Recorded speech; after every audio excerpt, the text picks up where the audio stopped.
Good evening and welcome to the Brockton Public School Accounts Review Subcommittee meeting.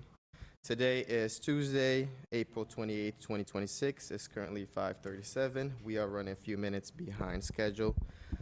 We are gathered at the George M. Rumlow Theater at Brockton High School, 470 Forest Ave, Brockton, Massachusetts. I'll read this into the record. In addition to being here, this meeting will be held and will be accessible to the public via on Comcast Channel 8 and 1071 HD version and online via this link, www.youtube.com/TheBrocktonChannels. I call this meeting to order and I will establish a quorum. Ms. Centello? Here. Ms. Oliver? Here. Myself as the chair, I'm here as well, and we have the superintendent present. Member Pina is currently not with us at the moment. The agenda item 3 is the warrant presentation. I know Kim Sai had done a presentation when we had our first accounts review meeting. However, since then, she has put together a slideshow presentation. I asked her to come back and present that to us and to the public so we can have a better understanding of the warrant system and the process.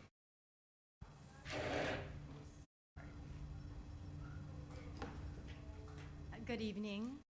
Thank you so much for allowing the opportunity to provide just a brief overview on the warrants process and how we as a school district make purchases in terms of supplies and services so that everyone is aware. Please. So at a 30,000 feet overview in terms of how a municipality can purchase services and goods, the first step for any sort of best practices in procuring is to check your budget. And what we have provided is the budget book in terms of, and it's delineated by department, by team, by organ object code, and we also give a description of what was allocated in those specific lines. So we have staff opening up their budget books and checking for the correct account information. And in addition to checking to make sure you have enough funds in your budget, when you purchase goods for schools, there are benchmarks that you have to be aware of. So anything from $0 up to $10,000, you don't need a quote. It's a great practice to sometimes just to compare quotes, but any purchase from $0 to $10,000, you only need to obtain one quote from a qualified vendor. Now, from anything over 10,000 up to 100,000 for schools, because it's different for City Hall, you need to obtain 3 quotes from qualified vendors, and you're supposed to go with the lowest quoted cost. Anything above that, it gets a little bit more nuanced in terms of complying with Chapter 30B, which are the procurement rules that govern. You can go out to a formal bid, so an invitation for formal bid, anything over 100,000, that's where we have to advertise our lengthy quote, and they go through a formal bid opening process. You're supposed to award to the lowest bidder, and it comes before school committee, the bid subcommittee, for their review and approval and vote.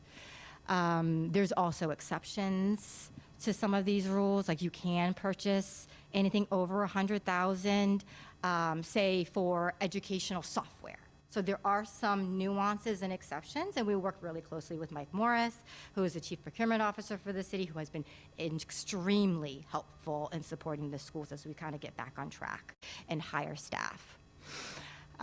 So once you've procured properly and obtained the requisite amount of quotes based on the cost of what you're trying to buy, you then enter a requisition into Munis, which is our financial systems. You're basically reserving the money, right? And you're using that account, the organ object code that you found in the budget book, and that needs to be entered into Munis, and that converts into what's called a requisition. Now, once the staff member enters a requisition, it should be routed to their direct supervisor for further review and approval. And usually I get an email that pops up saying, This particular staff person has submitted a requisition that's ready for your review and approval. I open up the email, I click the link, and it brings me right into Munis, and I can see my queue of any pending requisitions that I need to review and approve. Once the supervisor approves, it gets routed to the finance team that they do their regular checks, and they release a purchase order, which is essentially a document that acts like a promissory note to pay. Because working in city government, you cannot prepay for services or supplies. You can only submit payment after services are rendered or supplies have been delivered. So what we give to vendors is say, okay, we have this purchase order, which is a promissory note to pay. Now we can place the order for t-shirts, right? Or services can now begin once we release the purchase order to the actual vendor. And again, once we have checked to ensure that services have been rendered and supplies have been delivered and accounted for, we take the invoice from the vendor along with the original PO, we upload that information into Munis to start the invoicing payment process system. That same documentation is then delivered to City Hall, to the City Auditor's Office, who also conducts their checks to ensure that everything was done in accordance to procedures that have been established by City Hall. And once that has been concluded, then it gets sent out for payment. So here is a video on how a requisition is actually entered. And some of the important issues to note is we want to make sure we have the correct organ object code, we have the correct vendor ID, the shipping information is correct, and then there should be a section on detailed information on what exactly you're trying to procure in terms of services and supplies and quantity and cost.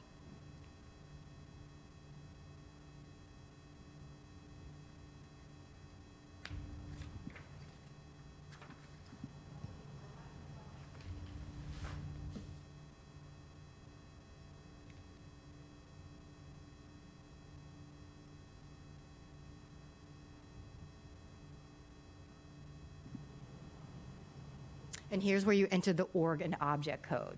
That's where the funding line comes from. That's what you see in the proposed budget that we will present. That's what's found in the budget book, and you can download this report in Munis for your own departments.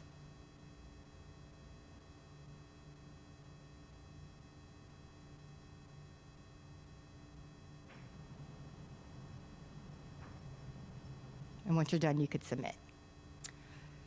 Great. So part of what I was talking about before is there's multiple checkpoints where there's opportunity to review and monitor. As a supervisor, I receive the requisitions from my staff members so that I can review and approve or reject accordingly. There's also another really neat video that we will show at the end in terms of a safeguard where if you try to enter a requisition, again, make a request for payment, an amount that exceeds what is in that organ object code, which is your budget line, it will not allow you to proceed.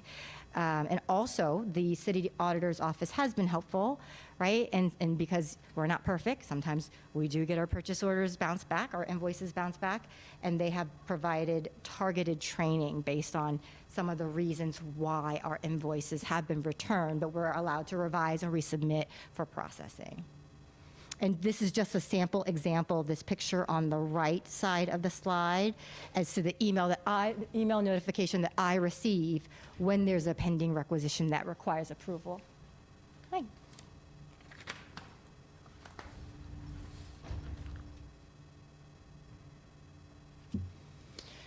So when I receive that email and I click on it to review the actual requisition, I pay attention to the detailed information because it's supposed to be entered specifically for each type of item in terms of the quantity as well as the price. That's what I pay attention to. I also double check the organ object code as well.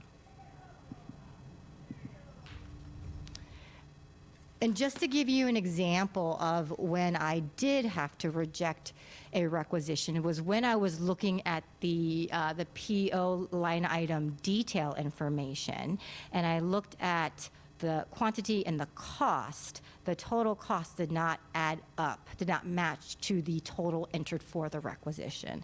Therefore, I rejected it. And the staff person who entered the requisition receives that notification and then resubmits it correctly. And so that's what there's a drop down that I chose, so I chose the description does not match the total amount.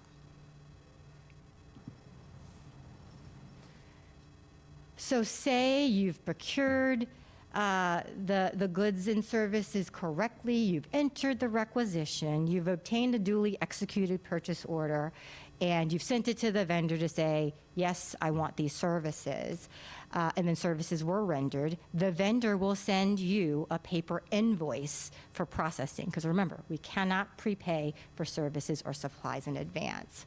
So this is just an example of an invoice that we have received and that we upload into Munis so that there's a record in the Munis ERP financial system, as well as a paper copy that is delivered over to the city auditor's office for payment. This slide shows,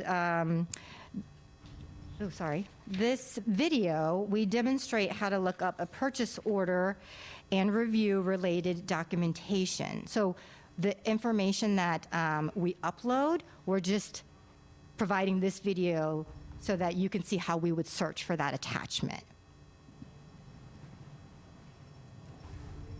You can also see how to access payment information, including check details, to confirm when and how the invoice was paid as well.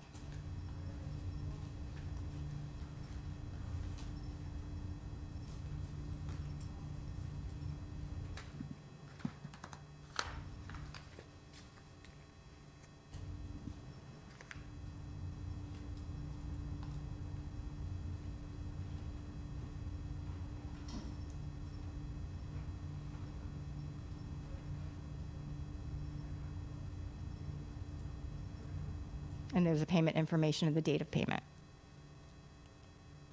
And again, as I had talked about before, it always helps to further re-emphasize some of the practices and protocols.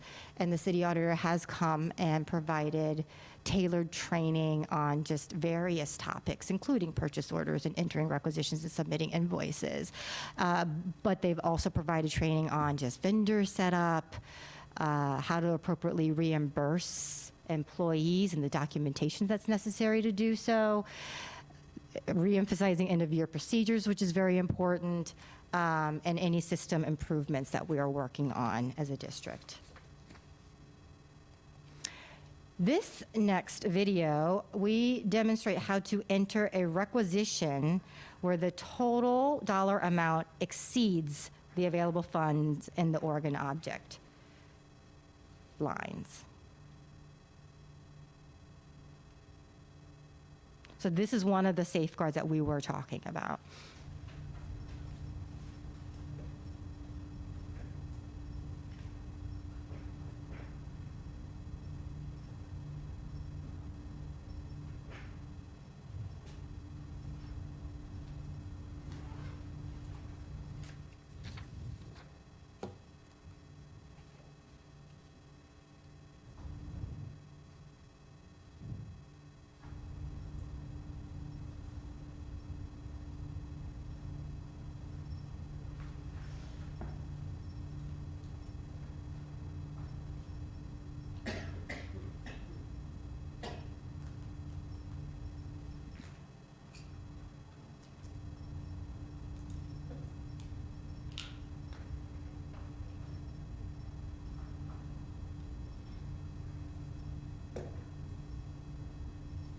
So here's the account budget line information.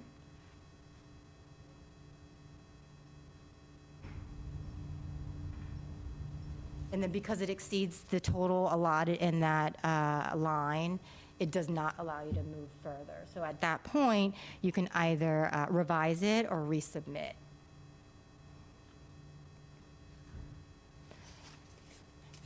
And so all of this information you can download from Munis in a report to see by organ object code, what's available, what's being encumbered, what's being spent, what's remaining. But just so you know, we do have staff that utilize additional best practices, and they have their own sort of kind of checks and balances on a different sheet, just as an additional safeguard and safety check.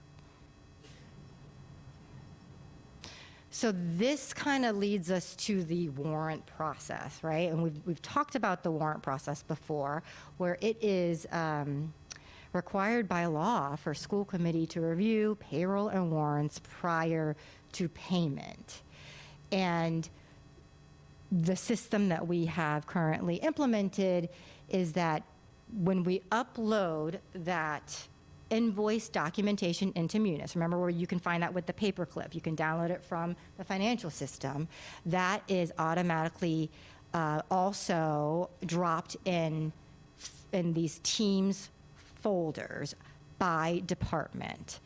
And every Wednesday evening, those packets, they're called envelopes and DocuSign, are sent to select members, Mr. Pina, Mr. Gomes, for their review and approval.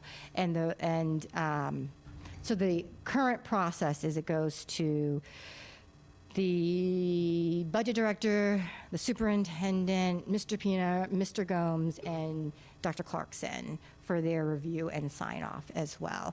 And after Mr. Gomes has reviewed and approved, it gets sent to the entire members of the accounts subcommittee.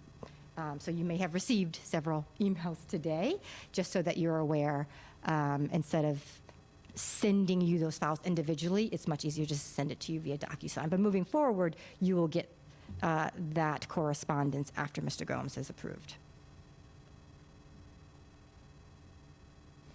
So built in this process, we had to address, well, if our school committee members review and they want to either stop payment or ask a question, how do we start capturing that information and quantifying, right, those questions and just documenting the questions and the responses, because this is evidence of you practicing your charge as an elected official in charge of the budget.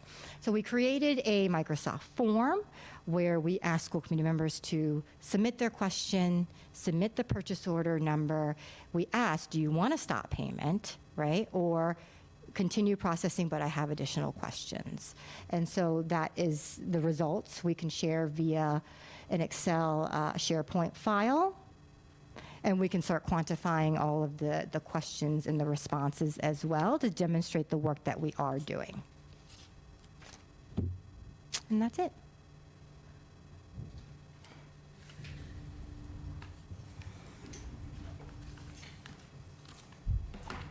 Thank you. Before we move to some of the warrants to show you guys and the public, any questions about what has been presented so far? And also let the record show that Mr. Pina is here with us. Ms. Centello? I think just for clarification, you did mention staff. Like, so when it comes time to make purchase, are these just all the teachers that have access to making these purchases, or is it the principal? Can you explain to us how does that really work?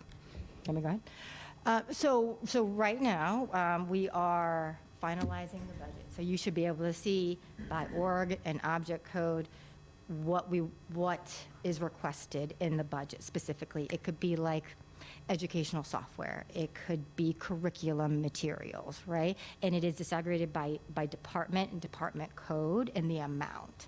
So generally, when we submit a budget, we ask departments, what would they want to purchase for next year? So they should already know. We're trying, our North Star is even asking for quotes, right, for next year, so you can see exactly what we would like to purchase. So when it comes down to purchasing, you should already know what you're budgeted for, what it should be used for, and generally, and this is just very generally, it is the administrative assistance, right, from the direction of the administrator or the team lead or whoever the supervisor is to say, we're ready to make this purchase, can you please enter this requisition in? But you should already have an inkling of how much was dedicated and what you're trying to purchase already. And does that go for like all these Amazon purchase that we see? So it's one person at the school that is making this purchase. Not all the teachers are going in just to make it. Right. So not every staff member has the access to enter a requisition. Not every staff member has the access to approve requisitions. Now, I am not going to lie. So we are in the midst of a major cleanup of just when a staff person is hired. We go through all of the Munis permissions, different modules within Munis, right? Because there's like an employee onboarding one that not everybody needs, the financial system one. So, and we're saying, if you are, say, a principal, you need this level access, this level access, and this level access, and we got to clean it up. Well, thank you. I appreciate all the works that you guys are doing behind the scenes. And so I just want to say thank you. One last question is about the warrant process. So for us as subcommittee, when I do receive it, for me, it's usually just like a final overview. So there's no signature. And I think when it comes to the question, I think we asked about it the last time. I would like to see some of the question that other members asked. Maybe it's there, and if so, if you guys can show me where to find it, I would appreciate it. Yeah, I believe in the email that Dr. Tahiliani sent for the second time now, she always includes the form link, which if you click on it, there's the form to submit questions, and she also includes the form with questions that myself and Mr. Pina could have submitted during the review process. For instance, I have mine open looking at the previous batch of warrants that we signed off on. We had at least 20 questions or so. On the recent ones, I had a couple questions. I submitted them. And you guys got that as well via the email that Dr. Tahiliani sent. But even when we send those to you guys for review or just to be on the same page, if you have questions, it's easier to send in the form. That way they can go in and put the answers so we can all see the questions that everybody has and the answers that have been provided. But also feel free to email. But it's easier this way because then you can attach the PO number, what you want to know about that specific invoice and purchase order and things like that. Yes. And so it was in the email linked in, but I just reshared it too, so it'll be on the top of your email, where we track all of the form responses. So the form is where they submit their questions, but you, since you're not the one signing and you want to just see what the questions were, we have a tab for past questions and past warrants, and then the first tab is for the current questions, and then I'll move them over to the past questions once we're done with this cycle so that we can answer the next ones. So I just reshared it, so it should be on the top of everyone's email. Ms. Oliver? I think the last meeting, we had a discussion about the Amazon purchase. Can you just give us the status, the conversation with the team that you've had regarding the process of like ordering from Amazon?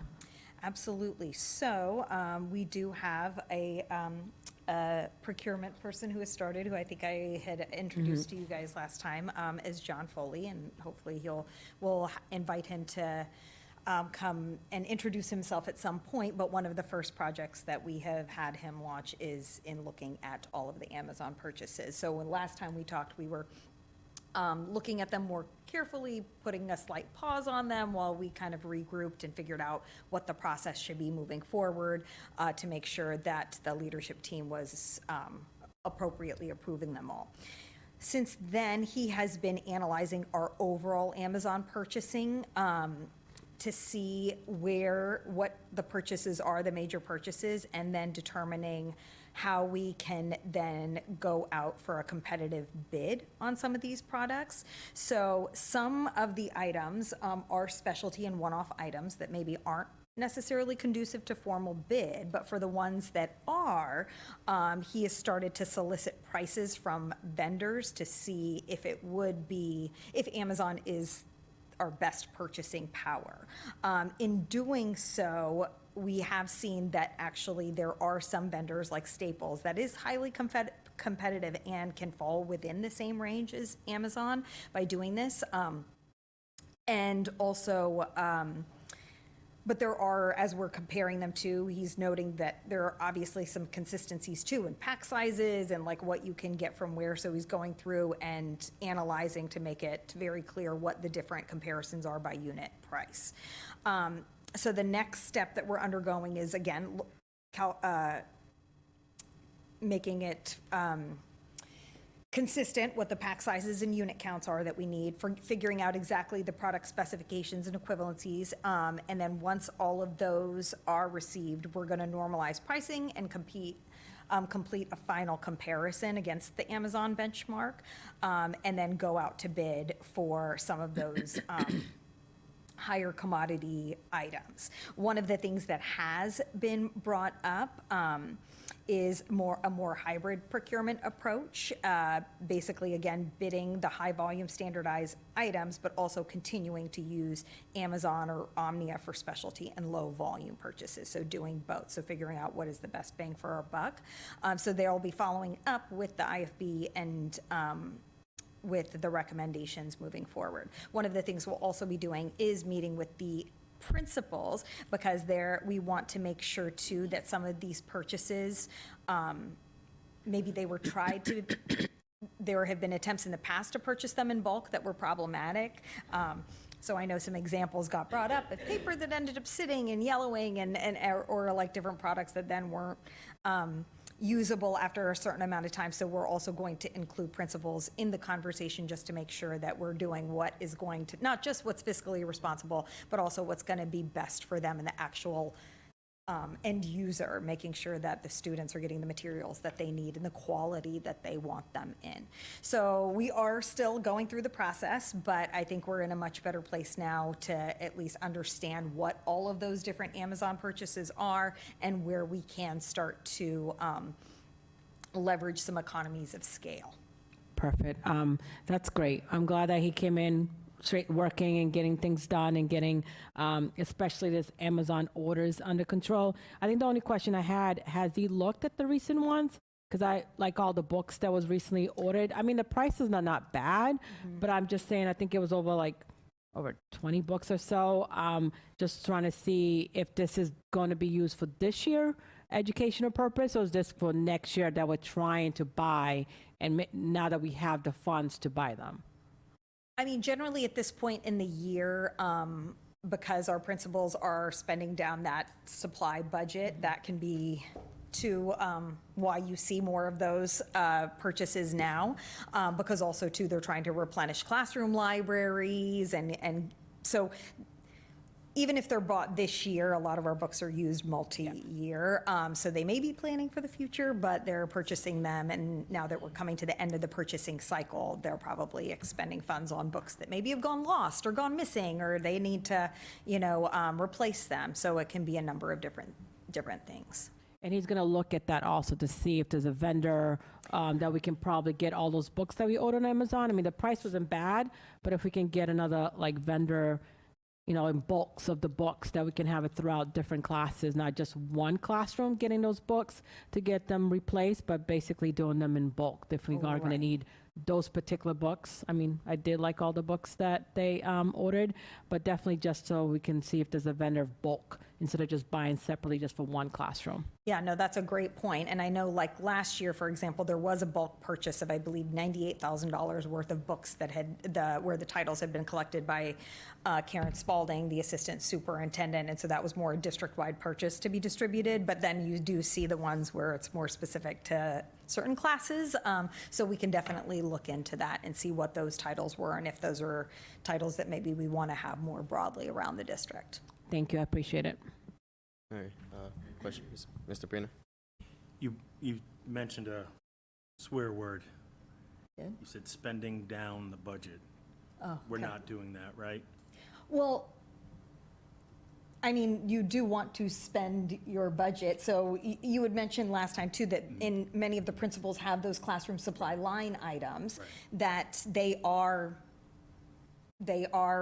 allocated for at the beginning of the year. So I don't necessarily view that as a bad term, especially if it's going towards the supplies and books that they need for the year. I know from having worked in a school, sometimes we'll have that classroom supply budget or those supply lines, and sometimes we tend to hold on to them throughout the beginning of the year in the case that something comes up where you need to purchase something that hasn't been allocated. And this is certainly an area, in Brockton where that may have happened, where we haven't accounted for everything in the budget. So it is not uncommon for a school principal to wait to expend their funds to make sure that there's not something that comes up that they absolutely need those funds for. However, towards the end of the school year, if those funds are still there, it is, I think, incumbent upon them to then utilize those funds to purchase the instructional materials. As long as we're not purchasing things just to purchase things. Correct, yeah. It's just that I think that, because I know it had been asked before, like, why have they not spent this? I think, again, from a school perspective, you never want to go without, and there are always situations where you have like, oh, we were supposed to have a classroom set of this books, and we realized that we are 10 short. We need to buy them. So there are certain reasons you may hold those funds as long as you can. But then, yes, towards the end of the year. Now, we want to get to a place where we know what our full inventory is earlier on and are spending it more methodically. But yes, it's not to just spend it by any means. It's still on the instructional materials or on what was allowed for within that line. All right, I had a few questions.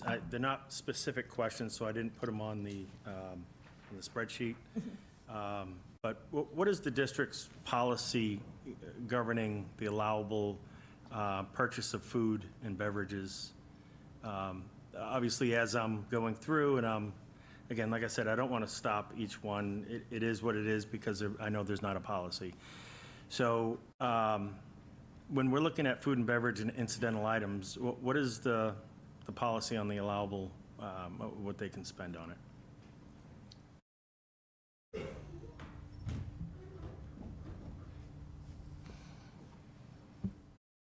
I am not aware of a specific policy implemented by this school committee.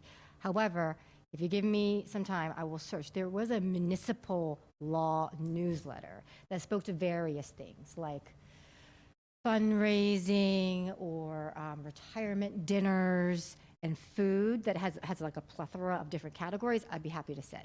Those would be under the BEF though, correct? Not under what we're spending on this. So they wouldn't be coming out of our supply line item?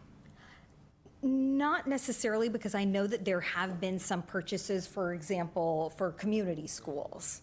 And I know those were some that we had actually talked about earlier in the year because they were leftover receipts from previous years, but now they should be going through the appropriate warrant process. And there are some projects, like they have a no-bake program that runs in some of those after-school programs that they purchase those materials. And we had talked about, like, can we purchase them earlier? But some of those materials are hard to purchase earlier because you want to have them before a project, so they're not specifically for eating. But I mean, they're for like science projects, or the no bake is specifically Yeah, I don't these. think So it any could of be these for have been. that. No, Gatorade, snacks. I mean, I could go down the list, and I'll just stop them now, and I won't let them go through, and I'll ask the questions. But so what is the funding source that we're using then, and why aren't we using? If we're actually tonight, we'll be talking about Chartwell's, or we're talking about the food service contract. Why aren't we using the food service contract? For, as an example, as I recall, Title I had a large amount of like Gatorade and things like that. So we do have some, so sometimes, not to speak ill of Chartwell's, it can be more expensive to go through our food service, and there are different regulations because it's about the food that we're like serving our students. But for Title I, for example, and I would have to, again, and that's why it's sometimes helpful to identify the PO, because then I can tell you exactly, but we do have certain things. For example, in Title I, you may have a parent engagement event that has been written into your Title I grant.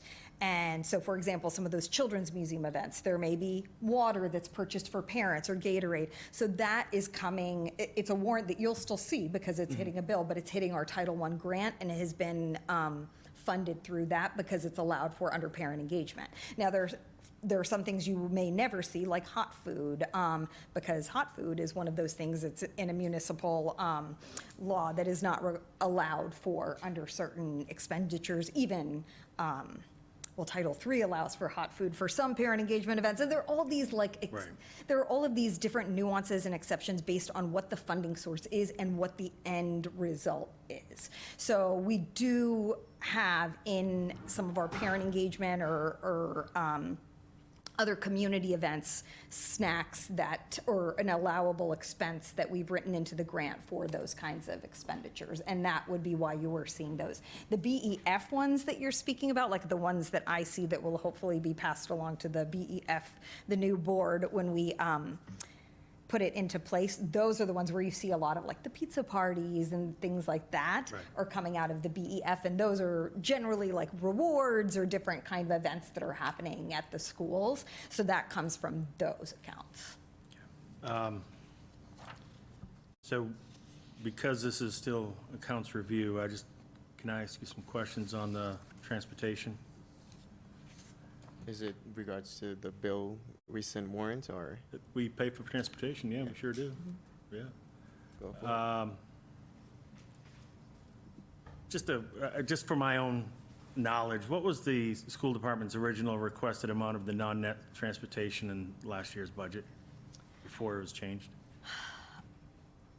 So I don't know that we ever, well, I'm sorry, we went through so many iterations. I know that at one point it was 18, but we did agree to the 17. I think even when we were talking about 18, we knew that that wasn't going to be sufficient to fund transportation. And what was the actual? For last Yeah. year, I believe, and I'm actually writing a, Was it 12? no, for For transportation. transportation? 12 million, Oh, absolutely not. that would be nice. Yeah, right. So actually, I am writing a memo to City Council where I'm putting all of these numbers to show that we have brought down the transportation expenditure since I have arrived. That being said, it is in the 20s of millions, or 20 million. So I believe, and these are the rough numbers, so I will get you the actual numbers in the memo that I'm drafting to send to City Council to request the remaining transportation fund that we need. But I believe we were the first year, or in FY '24 before I arrived, I believe we were at 23 million. And then last year, I believe we were at 22 and 21 million, and then this year we're closer to 20 million. However, we only put in the budget book, you'll see the 14.9 of the 17 that we had gotten for non-net was put towards transportation. The other expenditures are for community schools, adult learning center, and traffic, which are all non-net school spending allowable. So the amount, 14.9, and if it's costing us about 20 million, we'll be requesting about 5 million. I know last time somebody had asked and I had said 3 million. This is why I'm very nervous to say numbers when I don't have them in front of me. But I believe the number is about 4.6.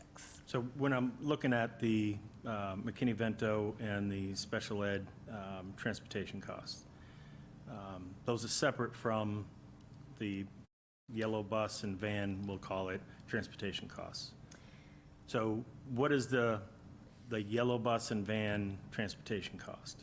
What was it last year and what is it this year? Maybe I'm not understanding. What do you mean the yellow? So big yellow buses that yeah. drive around, you sing Right. songs, wheels on the bus? Yeah. Meaning, Just the BPS transportation versus specialized transportation, it's all included in that amount.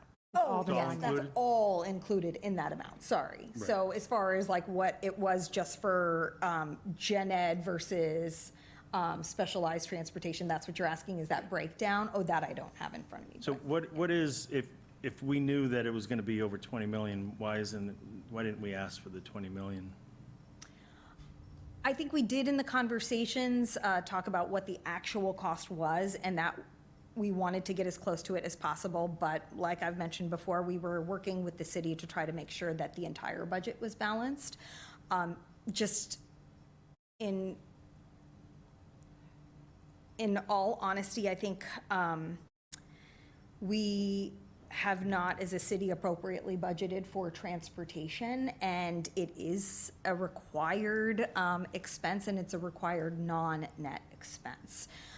This was brought up by the school committee when we were agreeing to the budget, is that, I know there were members here that were uncomfortable with us only agreeing to 17, knowing that it would be more.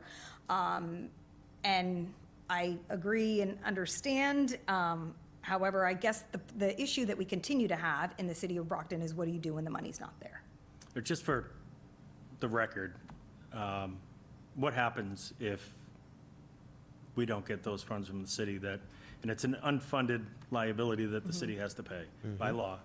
So Absolutely. what happens if we don't get the funds from the city? Well, then we have to use our own funds, our net school spending funds, and that's when we fall under our net school spending allowable amount. And that then results in sort of what we've talked about a little bit. Now, I'm not saying this is a direct correlation to our net school spending carryover, because there's a lot of reasons we've had a net school spending carryover. But when you're talking about spending actual dollars to get a bill paid, then yes, when we are spending money, it comes off our net school spending funds if we have not been given non-net school spending funds. And that's why then we end up getting a letter from DESE saying that we did not meet our net school spending requirements. And just for clarification, when the state, DESE, looks at that at the end of year report, and they see that we spent X amount of dollars, let's say 14 million extra that we weren't supposed to spend, where does that money come from? So if they tell the city that they have to give it to us, which is what normally would happen, correct? Right. It would need to come from the city. And so that, we did receive 7.4 of our carryover at the beginning of this year. There is 5.8 outstanding, but again, that is for net school spending. So we couldn't, for example, if they were to give that to us, we couldn't then use it on transportation, Right. to your All point. right, thank you. Okay. Ms. Oliver? I think I just want to piggyback from Mr. Pina. I think one of the worst thing that happened is when I first started here, my first budget, is that we had no voice. What we voted for funding to our kids, and especially transportation, was override by certain individuals. That's before you came. And we didn't have a strong superintendent at that point that was basically the backbone to say, we are not doing that. And I think that's where everything was a domino effect, because then we owed more money for transportation because it was less than what they basically said that we needed at that point. And certain, like the prior mayor and the CFO basically put our budget, and no matter what we voted for, they brought it to City Hall, a budget that we did not approve. And I think that also last year when we had a budget, yes, we had concern about the transportation because we knew it was not going to be the amount that we approved on. And I think that's why I voted against it. And I think this year is something that we are not going to do that. I know that everyone wants to play nice, but not at the cost of our kids anymore. And I think that whatever is going to be the budget, that is what the budget will be set forward. And nobody's going to basically telling us what to do, because we have the power here and we're basically voting that we need to have the money to educate our kids and take our kids to and from school. So they're going to have to figure out on the city side that, yeah, we want to play nice, but not at the cost of our students.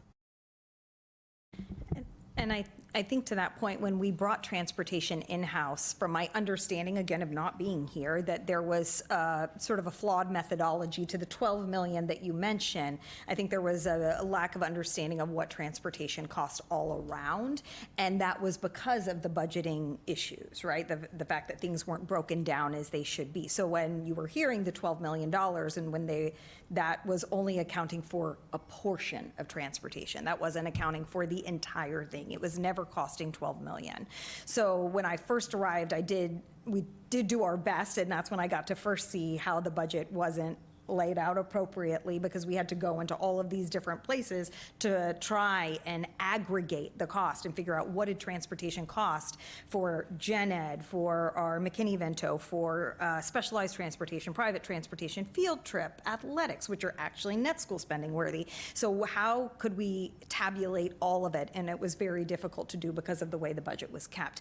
But I think when bringing in transportation, there may have been a lack of understanding of how much transportation actually does cost, which is why when building the budgets and the city allocating funds for it, there may have been an expectation that it was going to be in the 12 to 15 millions when that was never exactly right.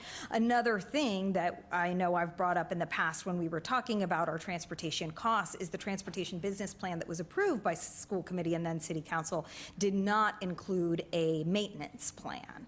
So there was never in the projected spending overall, was it ever accounted for what we were going to do when warranties were up, when the buses were requiring more maintenance, how we were going to replace the fleet over time. These are all expenses that are not even included in that 20 million figure that I'm giving you, and those expenses are also non-net. So I think as we move forward, we do need to be more honest and forthright about what the total cost is, knowing that even when we're able to cut costs and do better routing and leverage our human resources better, while we've been able to pull down that amount, that's wonderful, but we still have not accounted for the additional vehicles we're going to need to buy in order to replace vehicles, and how we're going to have to do that into perpetuity. Exactly. You all set? Any follow-ups? I do have a few things that I would love to discuss, but I want to make sure we discuss it under the appropriate item. I'll leave it for other businesses, but before we move forward, any final thoughts? Okay. One of the reasons I wanted us to have another meeting is we signed another packet of warrants recently. As you know, the process, how it goes through, and I shared it with the rest of the members of this subcommittee. Any questions in regards to those packets that you guys received? I had 2 questions that I submitted. No, Kim and Dr. Tahiliani have already provided answers, and they are in that Excel sheet that you guys received. I'm satisfied with the answers. I don't know if, Kim, you want to chime in on those questions or before we move on. The answers were good for me. And I'm happy Okay. to chime in. I know there were, at the last set of warrants, I believe there were 20 or so questions that we provided responses to. And I think in these meetings moving forward, I'll also just provide an overview of the questions Yes. And the responses, just so that the public knows what kind of questions we're receiving and what kind of answers we're providing. So there were 2 outstanding questions for this group. One was on a utilities bill and the other one was on repairs. Both of them actually happened to go back to some errors that had been made. So for example, for utilities, the question was what happened with the error mismatched payments and where does that leave us as far as the budgeted amount for the remaining services to be provided. So that particular PO, it was that the payment was made correctly to the vendor, but auditing had deducted the amount from the wrong PO. So that change was made to the PO to show that error. So that was us rectifying that error. And that's why you'll always see on the warrants and the bills when there is an error and we indicate as much. And so the next question that was about repairs was also about an error that had been noted in the packet on repairs. And so for that particular error, the payment checks were initially issued to the incorrect vendor by the auditor's office. And so they were subsequently returned, and that's why they had to be reissued. Okay, thank you.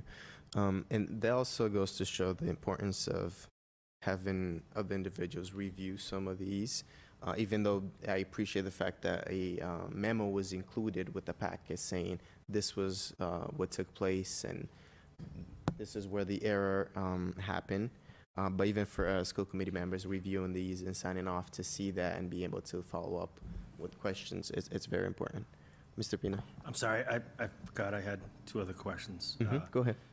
On the year-to-date that you had sent out, I had a question on it's a small one, but obviously the food services. Can you explain like why this is separate from the contract?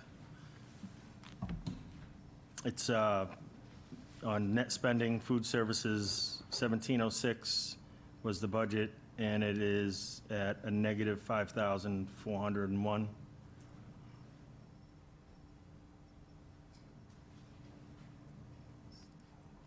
Oh, here we go.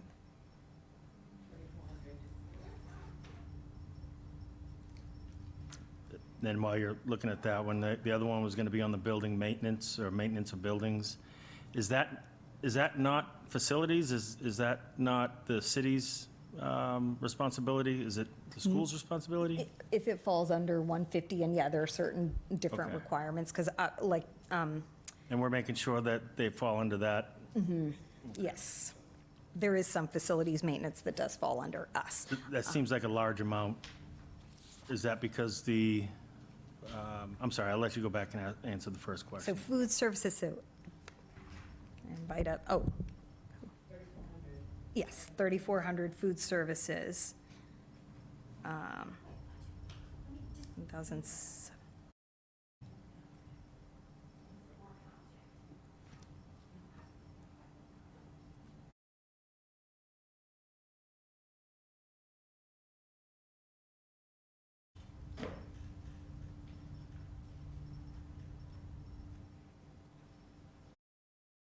And then the maintenance of buildings, which was originally budgeted for 257 and is over expended by 142. Do you know that one? Is there a mechanism that, do you think any of these other line items will end up being over? And if they are over, will you come back to us and ask for some of the funds to be transferred from another line item into that line item?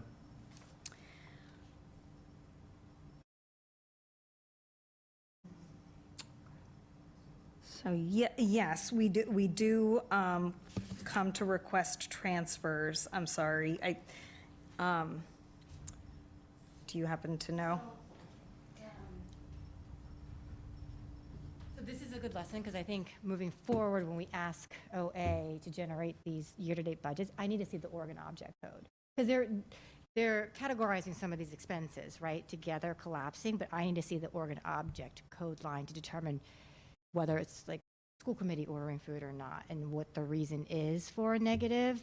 So I can't tell from just that year-to-date, because it gives me like a category code, but it doesn't give me the line item and the organ object. So I will certainly get back to you on that one. Okay, same. On both of those items. All right. So There you was guys another don't look at question. this daily or weekly or monthly? So we look, actually, I look at the dashboards and. This is what you sent to us, the- though, right? Yes, Yeah, I know. okay, This is all the OA year-to-date report. I look at the actual dashboards because they have the granular, the ones that you guys have access Should we not look at to. this one then? I mean, You I know that can, this is but- what was provided before, so we always provide it. I prefer the dashboard because you can see every single line.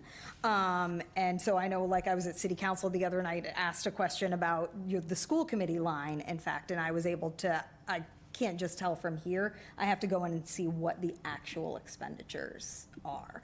For the maintenance of buildings, for example, and I could be wrong, that over expended line could be because of the lease that we paid, because we paid it late, but I could be wrong, and I don't want to speculate. And that was one of the bills that you all had approved after the fact. So again, what we look at too is making sure that the bottom line budget is still in a positive for net school spending and non-net.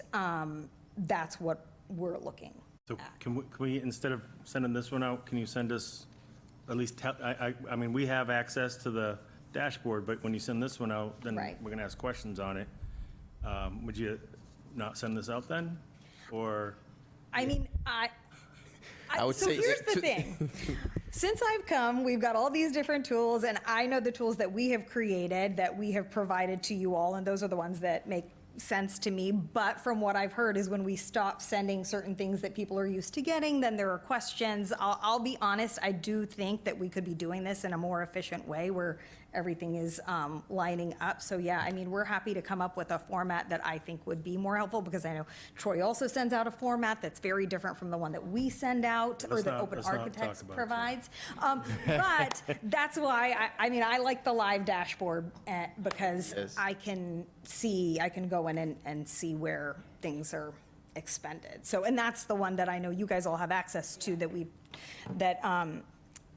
I find to be the most useful. Because yes, you're right, there will be certain lines here that will be in the negative, but that it's actually not problematic that they're in the negative, if that makes sense. No, not at all. Well, when your bottom line is still in the positive, because Right. again, and this kind of goes back to what I know I've mentioned it many times, is that we're still cleaning up these lines. Because there wasn't a historic budget here, a lot of times we're having to make, like the lines in between, it's hard to project out because things weren't done appropriately in the past. Right, and I understand that we have the funds. My concern is, are we moving funds around without coming to the school committee and asking the school committee to move funds around? Right. That's all. And when I see large negatives, it's just concerning, or a small negative, Well, it's that just means we concerning. didn't move the funds, which is why that line went into a Correct, negative, right? correct, So we're right. trying to show where we're spending the money.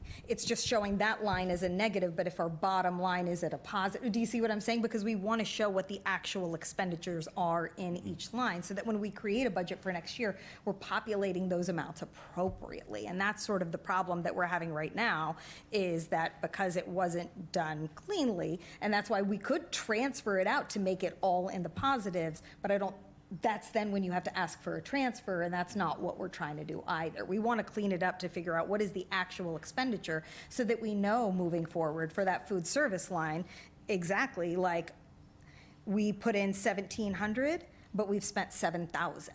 Right. Now, if we transferred that out to make that the positive, then how do I know next year that we actually need to put in 7,000? So that is the area where this can be helpful, is it helps us build the historic budget. So I wouldn't want to ask for a transfer, because I want to know how much we're spending in those lines, so that we create a budget that reflects that appropriately. By saying next that, you're just saying that this is meaningless. No, not meaningless, because it shows you where the actual expenditures are. Okay. But follow up with open checkbooks to get a more accurate number. Any other questions? Seeing none, move into agenda item 5, which is other businesses. One thing I wanted to share with the committee is I believe you guys received an email either today or sometime earlier with a lot of packets, the warrants. One of the reasons, yes, that one. So he's from IT. He's the one who sends out the warrants for us to review and sign. Because we would be having these meetings to talk about the warrants that are getting signed. I spoke with Kim earlier, and we decided that when I sign off on those, you guys should be getting them automatically. Previously, everybody from the school committee were on that list to get the warrant packets once it's all signed off by Mr. Pina, myself, and then Troy. However, which also brings a question that I have. I noticed that Troy has not signed warrants from last month, for instance, and you guys are not getting it. So then I had to download everything to send it out to you guys individually so you could review it for our meetings. That brings another question, which is a concern as to, from my perspective, I believe that once he signs those, then it was all set. That means he reviewed, and then they would get paid. However, my concern is that those have not been signed, and there's a few of those on the pipeline that are waiting for his signatures. My question to both yourself and Kim is that delaying payment? And then is that, again, how accurate is this, considering that we have warrants that we have signed off on, but are still waiting for a signature on the city side to then be paid?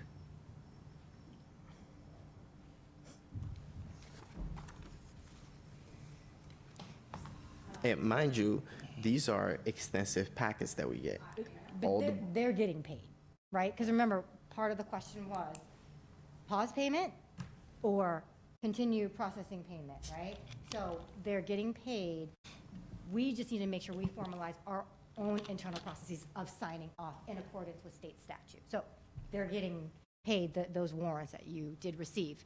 And so that's why you did receive today. So the change, right, that was made is that now, once Mr. Gomes signs off, everybody on the committee, subcommittee will get the packets automatically instead of waiting till the end. So that's why you did receive like 30 emails today. so just to clarify then, does it not need Troy's signature in order for it to be processed through the city? I mean, according to the state regs, you technically only need one Okay. voted on member from school committee to sign off on, but based on the Nystrom Beckham audit, they recommended not one, but two. I think we always extend the option, especially with chapter 324, right? And these kind of like partnerships and other regulations we have here in Brockton. We did extend that. And I wasn't part of that conversation, but I believe I was asked to add Troy on there as the final signatory for the warrant process, but they are getting paid. Okay. Now, the other concern that I have, and it goes back to Ms. Oliver, Mr. Pina's point about, looking into transportation and the budgeted amount and the actual cost. And I was very frustrated today as we had some conversations earlier with the city and the finance team. And mind you, we look at the warrant process. We spend $1 million to provide services to educate our kids. Not considering that we have not always received the actual amount that is appropriate to educate, to provide transportation, to buy, to services, goods and services. I'm concerned looking at how much we spend to educate our kids, and based on conversations that we've had today, Dr. Tahiliani, if you could enlighten us as to what are we looking at as far as the budget moving forward? Because to me, it didn't sound good at all. And looking at how much money we spend to educate our kids yearly, I'm not very comfortable with the situation. Yeah, so I'm concerned too, because when we had our last finance meeting, I know you all received the copy of what we believed to be our budget for this upcoming year.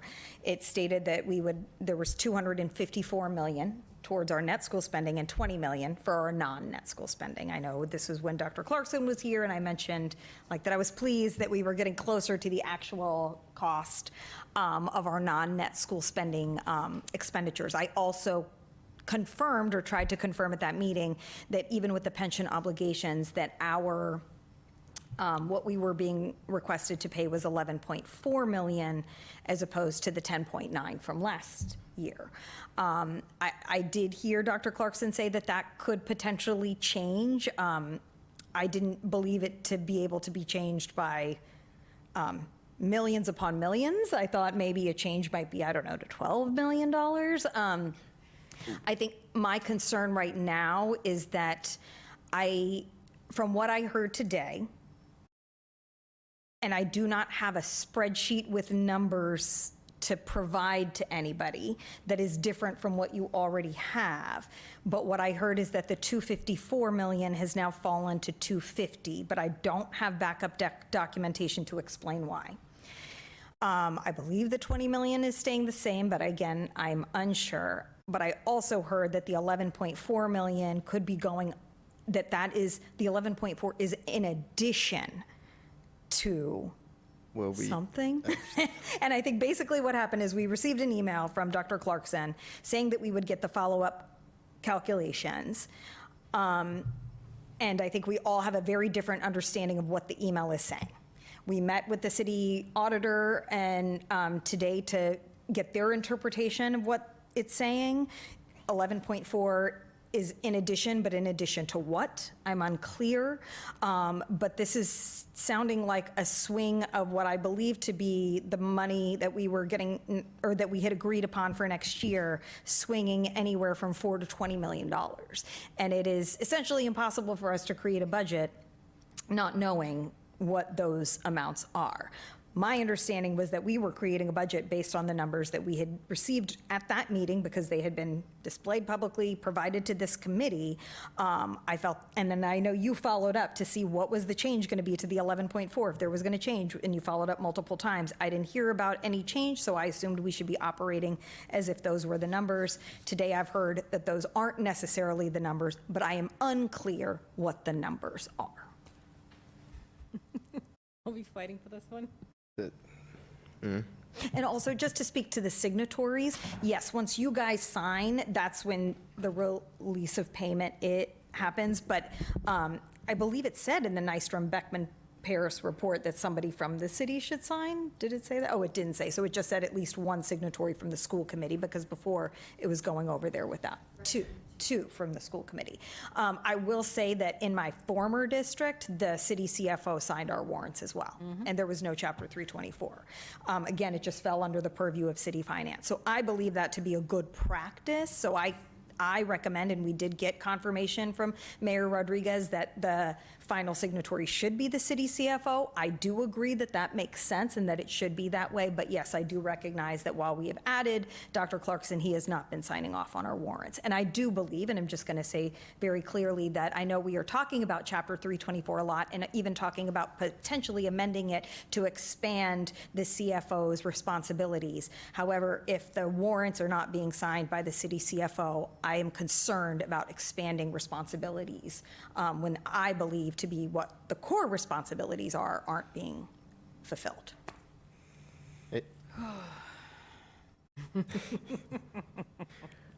Ms. Oliver and then Mr. Pina. So we had someone that came here last meeting, stood right there, and gave us a number that was false. We have someone that continues to basically put out lies out there and giving false information, and continue to ask us to give him some consideration, some type of respect for his job. When you come here, you say 11 million, and now you have a meeting today that said it might be triple or double. Like, how much money are you trying to take away from my kids at this point? I want you to be bluntly, I want you to tell the parents of this city how much you're trying to take on the back of our students. No more lies, no more pretending. Let's be adult and speak the truth. Because you said 11. Yeah, now you're saying triple of that. You're not taking any more money from us. Last meeting at City Hall, he was talking about some $20 million is somewhere in account. Is it really there, or you're trying to take it from us and go add the money there in that account? Second, we are going to put the budget, because now he's delaying us to put our budget in time, right? So we're going to put the budget that the state is basically allocating to us to educate our students. I'm not worried about what Mr. Troy is going to tell us how much he's going to take on the back of our students anymore. We're going to put the budget that we are basically talked about to basically educate our kids appropriately. No more games, we're done. I understand everybody wants to be kumbaya and be one city, but not at the cost of our students. No more, it's not being done. Third thing that I want to bring to agenda, because basically I want to figure it out, that we need to do a contract regarding the Medicaid reimbursement. I've been asking, this is my second term, no more. We need to know where the money's going. I need an audit of like what we've been getting for the past 5 years. I'm not even going 10 years. For the past 5 years, where's that money going? How much it's coming? Whose account is going to? Then we need to do a contract with the city. If it's going to be 30, 40, I don't care. We need to have those money, because some of that money should be going back to the SPED department. We have given so many grace. We have basically stayed quiet, being attacked everywhere. But now we're going to play. And you want to play the game? We're going to play. But the play is basically we're getting every fund that is allocated from the state to our students, and we're putting that budget together. Thank you. Mr. Pina. Can you educate us and maybe the public as well, who creates the budget and who's responsible for the budget of the schools? Well, my leadership team puts it together. Sorry. The leadership team puts it together with input from, department heads, principals, et cetera, obviously using the historic budget. It comes before the school committee, who then provides feedback and suggests revisions. Then we bring it back again, or ask questions. We bring it back again with any potential revisions. Then it gets passed by this committee, and then it goes before the city council. And who has the fiduciary responsibility of the budget? I believe we all do. We, I believe this body Yeah. has the fiduciary responsibility. I would strongly suggest to you and your team that we start bringing the budget in front of us, and we no longer wait for the city. We will spend to what the state level is, as Member Oliver had stated. I don't believe that, and I just want to make sure I make this statement as clear as possible. We were at the FinCom meeting the other day, and I was the only school committee member there. And I will strongly suggest to the rest of my members, fellow members, that we are at every FinCom meeting point forward, and that we support, whether it's the high school project that's going on, whether the superintendent is talking, because I believe that we have a responsibility, we have a fiduciary responsibility, and we especially have a responsibility to our students to ensure that we are doing everything possible and fighting for every penny. The city has made plenty of mistakes. The mayor has made a dozen mistakes, and we cannot continue to have this cloud over the schools of whether we're going to lay people off, which we're not. I refuse to allow that to happen. Just for the record, I refuse to talk about it, and I refuse to allow that to happen. This is very frustrating as a new elected official to have to sit here and fight for what we should all be fighting for. I don't know what the other officials or elected officials are there for if they're not fighting for the future of the city. And the schools, these schools and the school district is the future, because that's what we want, is to build up our future. And kids aren't going to want to stay here. My kids aren't going to want to stay here. Your kids aren't going to want to stay here if we continue down the path that we're continuing. So I would just, I just hope that we can just move forward without without worrying about the city issue, and let us bring our commitment to the superintendent as she goes to the FinCom meetings. They are on Tuesday, so that means that you're all going to have to come here on a different day.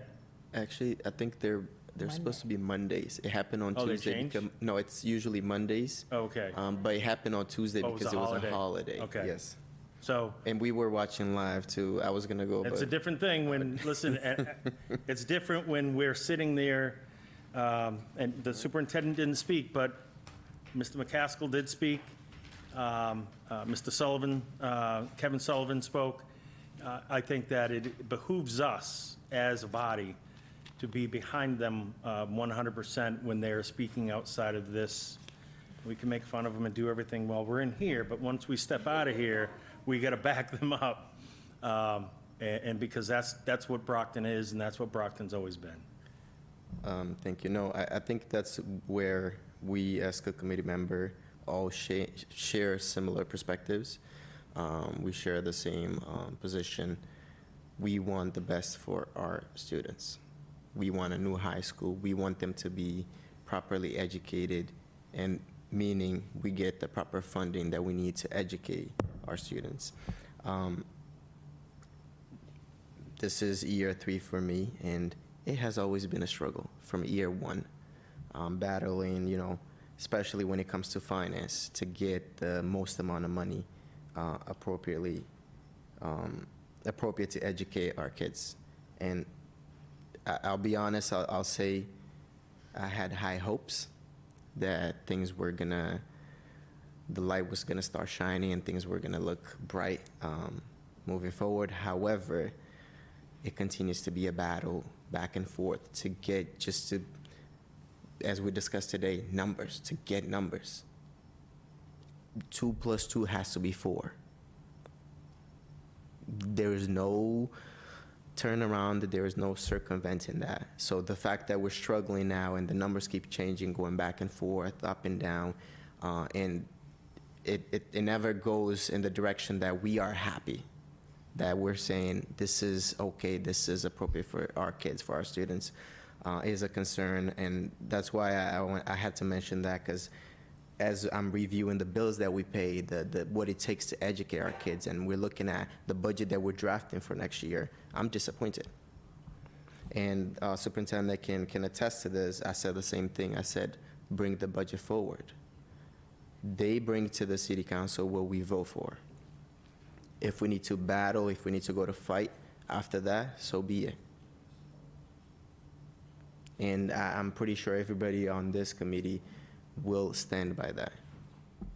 And will stand behind the decision that the department has to make for us to be able to keep this running. And we will. I won't hold you guys any longer. Any final question, comments, concerns? Seeing none, I'll entertain a motion to adjourn. Motion to adjourn. Do I have a second? Second. Motion has been properly made and second. All those in favor? This meeting is adjourned.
Good evening and welcome to the Brockton School Committee Bid Review Subcommittee meeting. Today is Tuesday, April 28th. Time is 7 p.m. We are located at Brockton High School at the George Rahm Little Theater, 470 Forest Ave in Brockton. In addition to attending this, the public can view this meeting via television or Comcast Channel 8 and 1071 HD version, and online via this link, www.youtube.com/TheBrocktonChannels. I'll call this meeting to order by establishing a quorum. Mrs. Centeo? Yeah. Mr. Gomes? Here. Ms. Oliver? Here. Ms. Azak? Here. Mr. Pina? Here. Myself, Mr. Rodriguez says the chair of the subcommittee is present, and our Superintendent Tiliani is here. Can you please reflect the record that Mr. Sullivan is absent, please? Prior to this meeting, I did contact the superintendent and the vice chair. As this subcommittee is 4 members, but where our food service contract transportation is very large, just to give every member the opportunity to ask questions so we can have some better time management with our regular school committee meeting. So we're going to entertain that this evening. In order to do that, I'll entertain a motion relative to take this subcommittee from 4 members to a committee of the whole. Motion to take the subcommittee from 4 members to a committee of whole. Seconded. Motion was made by Mrs. Oliver, properly seconded by Mr. Gomes. Thank you. With this, you know, as the food service has been, you know, a lot of us get calls from students, parents, relative to food service that were provided here in the district. I did add a hearing of visitors. We do the list.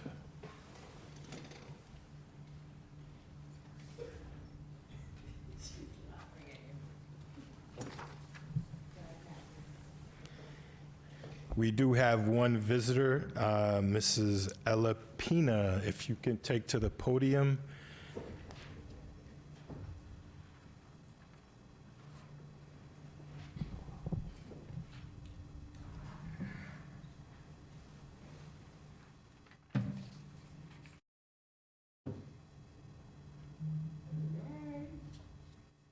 Microphone's all yours. Good evening, members of the school committee. My name is Ella Pina, and I am 9 years old. I'm a student here in Brockton. Thank you for letting me speak tonight. I wanted to talk about school lunches because it's something all of us students experience every day. First, I think we should have fish on Fridays during Lent. For many families like mine, Lent is important, and Fridays are supposed to be meat-free. It would be nice if the school menu respected that and gave us an option that matches our faith. Second, I think we should have more healthier, nutrient-dense meals. Foods help us learn, focus, and have energy. When we eat better, we do better in school. So I think the meals should help us be strong, not just fuel. Third, I think the students should have more of a say in what gets served. We are the ones eating the food every day, so it makes sense that our voice should be heard. Even something simple like surveys or suggestion boxes could help. And finally, I really think we need more soups, especially tomato soup. Soup is warm, healthy, and something a lot of kids actually enjoy. It would be a good addition to the menu, especially in the colder months. I'm not here to complain. I just wanted to help make things better for me, my friends, and all the students in Brockton. Thank you for listening to me. Thank you. Thank you. I'm a soup guy too. I don't care of the season, so summertime I will be having some soup. Thank you. I will open up this meeting to discussion and potential vote with the food service contract for FY27 RFP. But before then, Superintendent, I'll give you the floor, and then we can have Sarah Butler, who is present with us, that will answer any questions relative to this process. But actually, I can't even see, I'm blind. If she wants to take a seat at one of the tables, it'd be better than going to the podium, standing there, because I don't know how long this is going to take, so. Even though I could benefit from that stool for if you wouldn't mind. So yes, actually, I'll go ahead and invite Sarah Butler down to provide us an overview.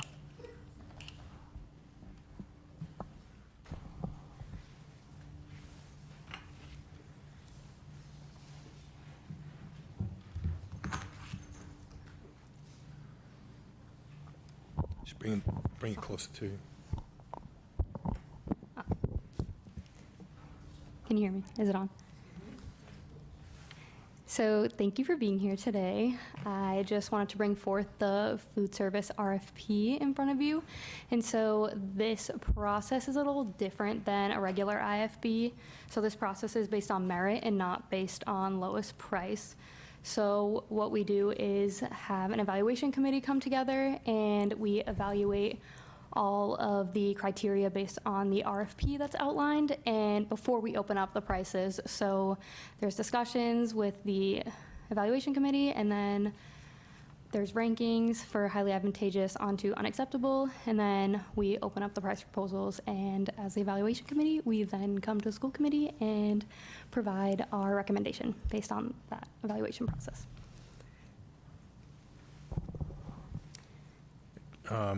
I'll open up to questions or comments or any procedural questions.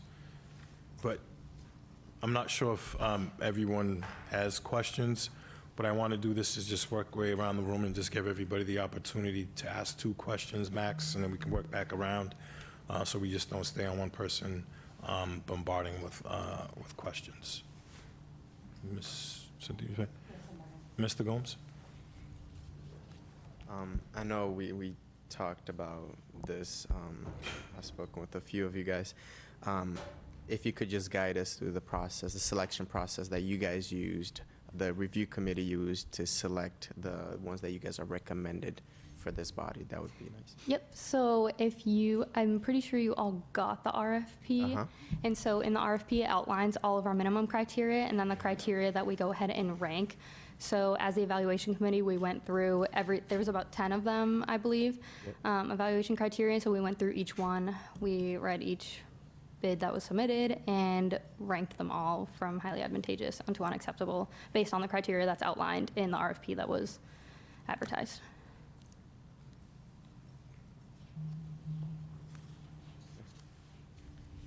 We can move on, come back. Ms. Oliver? So, sorry. Is this the, basically the evaluation questions that we're having, that we are, that you guys gonna be doing? How are we evaluating the process with the committee? The evaluation committee already did their process. They did the So this process? is our recommendation based on our evaluation. And I think there should have been a memo that outlined who the evaluation committee Yes. was made up There of. is. Yep. Yeah, There's a memo. Yes, so it was myself, Jamie Demesco, John Kelly, and Mario Lamar, and Terry Longley, who's our procurement manager. That was a part of that evaluation committee. How was it conducted, just so the residents know, like, how was the process of the evaluations? So what we did is we actually met about 4 times aside from, so the first time we just kind of went through like a broad summary of everything that we needed to do. And then we kind of went on and did our homework and read all of them. And then we met 3 more times after that to kind of discuss what we all read individually. And then once we met a couple times, then the second to last time, we opened up the price proposals and continued with any reference checks. Okay, I'm good for right now. Ms. Hazak? Thank you. Actually, Ms. Oliver had one of my questions, but this is a little different as far as this process for the food service that I remember. So I do like this. I do like how it's not just the lowest bid. It's more about the quality, I think, is how I'm looking at it and what they're giving us. So one question is I was flipping through trying to find the sheet that had a list of them. Are they all able to handle a district our size? When you went through the review committee, I know we've had the same company for many, many years, I think 2 decades. So those that have applied, can they handle the volume that we have as a district? That would be my main question, because usually we don't have a lot of bids when it comes to this, given the size of our district. Yeah, so that was one of the criteria that we evaluated and was one of the points that really drove some of our decisions. I can't share specifics just yet because the nature of the RFP process is that we're not allowed to share. It's confidential until the bid is actually awarded, and so part of that process is waiting for your approval to award the bid. So I can say that if it's recommended for the school committee next week, we can actually have those discussions if you choose to have executive session. It just can't be open to the public just yet. So I can't discuss actual details about the bids from all of the bidders, but that was definitely something that we considered. Definitely, because I just wanted to see those that were able to step up, are they able to handle our district Right. size? Because sometimes when we look at some of our larger contracts that we have, many a times we have the same companies over and over, and that's not a bad thing either. But it's just because not everyone can handle the size of our district. The other thing is I did look at the RFP. So is it a little different how, as far as the length of the contract, the way the recommendation is? Because that looked a little different than what I was used to seeing. So this is, actually Desi has a template for all of I food saw that, service. yeah, yeah. So this is like Desi's template, and so what we do is here we recommend for a 1-year contract with 4 years to renew, because according to Desi, we have to go out for a RFP every 5 years. Okay. Yes. Yeah. So I know that makes sense. Yeah. Okay. And I do like how so whoever prepared the packet, thank you, because it did give all the information. I was able to flip through it. I'm sure I'll have other questions, but I'll let my colleague go next. Thank. Mr. Pena? How you doing? Good. How are you? Good.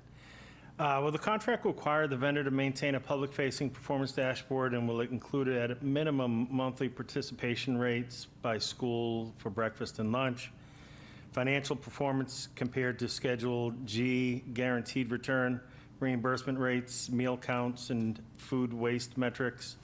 And will that data be updated regularly and made available to both the school committee and the public? That specific language I do not think was outlined in the RFP, but I would agree that we could find ways to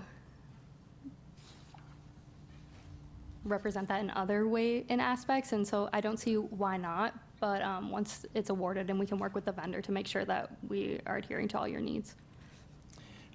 Second question is, what specific objective food quality standards are included in the contract, such as the menu compliance, nutritional targets, preparation standards, and freshness? And how will student acceptance be measured through surveys or participation trends, with those results reported to the school committee and tied to corrective action if performance declines?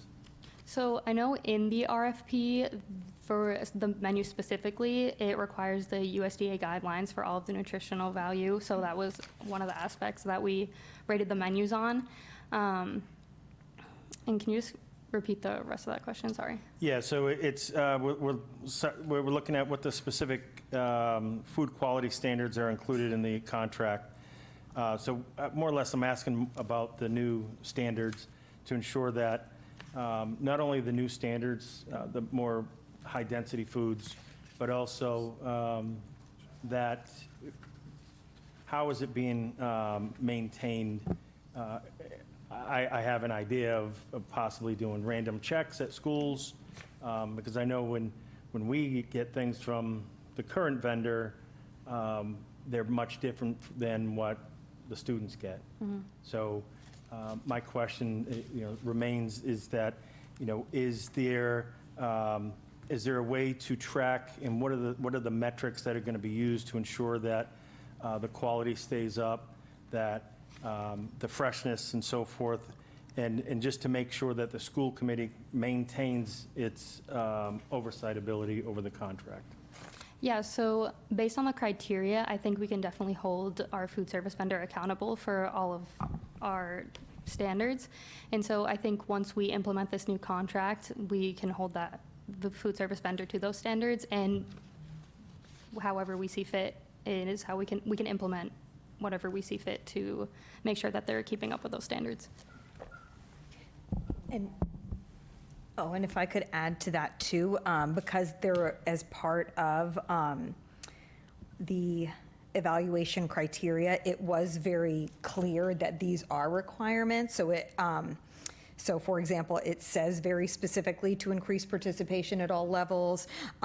It says to utilize a formal structure, and you routinely and continuously gather input from students. So all of these, to Sarah's point, are the requirements that we've already outlined. What then happens next is our implementation. And so the how is what we have to think through as a committee. And we're certainly open to doing surveys or hearing from you all on what's the best way for that two-way dialogue to happen.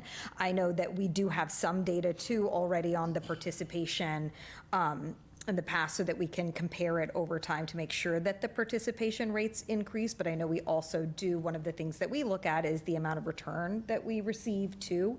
And I think I'm allowed to talk about this too, because what we're looking for also is the annual financial return and what guarantees we get from that as well. So right now, I know that the vendor we have, for example, uses newsletters to kind of keep us all abreast of what's going on and what kind of different specialty items are, but we can determine, and then we did a survey this year on the food services, but we can determine the how. And so if we want to see quarterly surveys or something like that, we can certainly implement accordingly. I would like to see, instead of surveys, because data points, metrics, if the kids or if the students are having surveys, put that into a database so that we can see, and I'm always skeptical when I see the word guarantee, and I know I saw it, and you brought it up, I didn't bring it up, so I can talk about it now, but when you have the word guarantee, that concerns me, because then if they guarantee a financial return, then does that mean that instead of having a sandwich with 4 pieces of ham in it, now they're going to have 2 pieces of ham? I'm just concerned. That's why the quality is really important to me, because of the high dense, the volume of food that we give them. We're not giving them a Thanksgiving meal, but we need to make sure that they're being fed with the high density of food that is going to sustain them throughout. And it's not in here, I'm not sure, but are there going to be, are they allowed to have, or are they given like fruit during the day? Is there supposed to be fruit available for them? Because I'm always looking at, the kids have a high when you hit lunch, and then they start to crash a little, right? So to ensure that that doesn't happen, if we're giving them the right food and then a little bit of snack there, always helps. I have 2 other questions, if I'm able to ask them. Okay. I think I kind of have the answer to this, but, just to, refresh my memory, in this contract, do we have like any investments built in, as far as like, kitchen equipment, for? No specifics. No specifics at all? From this contract, that, if we approve this, actually, this is the pre-approval process, what's the major difference? Like, what are we benefiting more in a change from last contract to this one? I'll have to go back and look at the last contract that went before the school committee, because I didn't have that at my disposal right now, but I can get back to you on that one. All right, thank you. Mrs. Cynthia, floor is yours. So I'm going back to what Mr. Pena was talking about. So for me, it's about food choices. So as a new school committee member, I went around my ward and I was talking to the principals. one of the complaints at the middle school or at the elementary level was the breakfast choices that were given to our kids. And it was a consistent complaint about sweet cereals. So is that something that we are looking at? What are the options for this, with this particular contract? So I think, again, in the evaluation criteria, that was one of our points that we wanted to make sure that they met the USDA qualifications for all of the food and nutrition. And so that is something we can look for. And again, I can't speak to the specifics of like the menus that they shared just yet, but that is something that we can definitely measure and check throughout the life cycle of their contract. Let me get my second. And I understand, right, following the guidelines, but I also want to keep in mind the students that we have here in Brockton. So I think a variety, like, so how can we be creative and outside of the box and offer other choices? We have a student today that talked about how can we honor certain days, which is Fridays for her. So we also keeping that in mind, because we might offer a lot of the foods, but if the kids are not eating, what is the purpose of us offering those meals? So that's where like student participation comes into play, and that is also an evaluation criteria, I believe. And so that's where we also hold up accountable for what our standards are for student participation and what we expect them to do in order to respond to the feedback, how they get the feedback from the students and how they respond. Mr. Gomes? Yeah, I mean, I love all these questions, and these are questions I also have. I know coming in here that we might not be able to get the answers that we're looking for in this setup.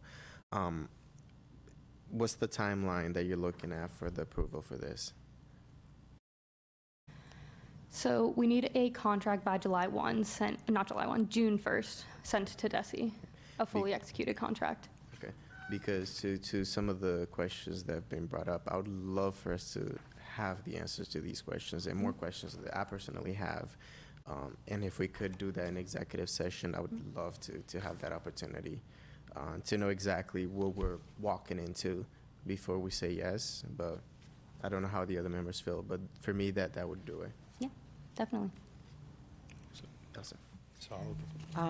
Maybe, I don't know if we have the answer with the current contract, if they've been doing this, and make sure the next contract, whoever the vendor is, that they do work with the nursing department, because I know when I was a school nurse, we had to give all the allergies, certain foods, and they all came separate for the foods to the students, especially if they're gluten-free, if they're lactose intolerant, so there will be certain menu and choices for those students. And also not only looking at different religion too, that practice certain things, they can't have meat. So I think those are things that we want to make sure either this current contract is also following that, I don't know, but also whoever's going to be the next vendor that we put in place, that we need to basically look at those students and see that we're giving them options, right? Not like religious and also health issues.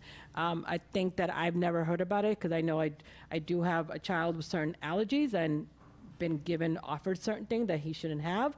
So I think it's something that we need to figure out that they are offering, not only now, but also in the future, that we're working with the health team to make sure that we're identifying certain students that shouldn't be eating certain, especially diabetic, right? They shouldn't be having food that contains so much carbs. They're going to crash, and those numbers, can be hypoglycemia at the end and very dangerous at a time. So I think that's something that we need to make sure the vendors are working with the nurses department to make sure we are giving the food options that's correct for that child's health at all time. Yeah. Thank you. What's that? Mrs. Azek? Thank you. Thank you, Ms. Butler. So one of the first things I did when I came on the school committee is one of my good friends, her son was up at the high school, and he wanted to know why he wasn't getting his sweet and sour sauce with the chicken nuggets. That was my big job, to see why Johnny was not getting. His mom's probably going to watch the meeting. So I remember reaching out to our food service. I reached out to them. So we do have nutritional guidelines that they have to, there was too much sugar in it, and that's why they removed it. We did find a box, so they did have it for John.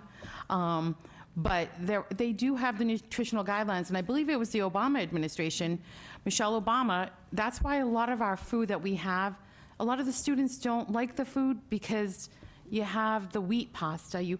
It's nutritional. So, back to Miss Oliver, I believe the high school might be a little difficult with the older students, but I believe the elementary schools, I should hope that they're monitoring the students and they're making sure that they're getting the nutritional, if they have allergies or, things like that. So, but I just wanted those watching to understand, because we get a lot of pushback on the food, and it's not us. It's a nutritional guideline we have to follow. So the one thing is I know we spoke about this before, and I remember when Superintendent Smith was here, and I'm not sure if it was Superintendent Thomas at the time as well, but they would meet with the students, and I would love to see it on a regular, it was a monthly meeting. They would have lunch at the high school, but I think it would be great to involve the younger students as well. We have a young lady here tonight that, is speaking up with some of her concerns, so I think I would like to have our students have a voice.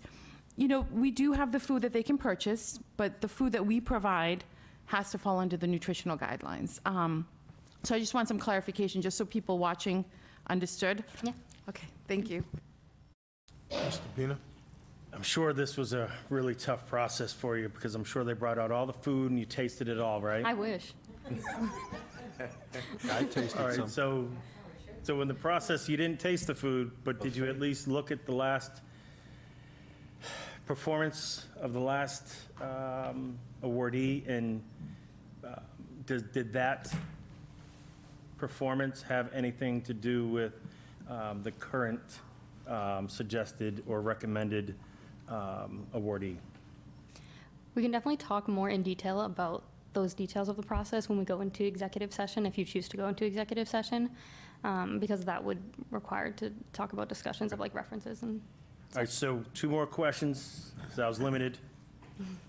What baseline participation rates are being used from the current contract, and what targets are being set in this contract, and what specific corrective actions are required if participation declines at any school or the entire district level? For those that might not understand, Madam Superintendent, do you mind explaining participation rates and what that means? Or maybe Sarah, I'm not sure who can better describe that.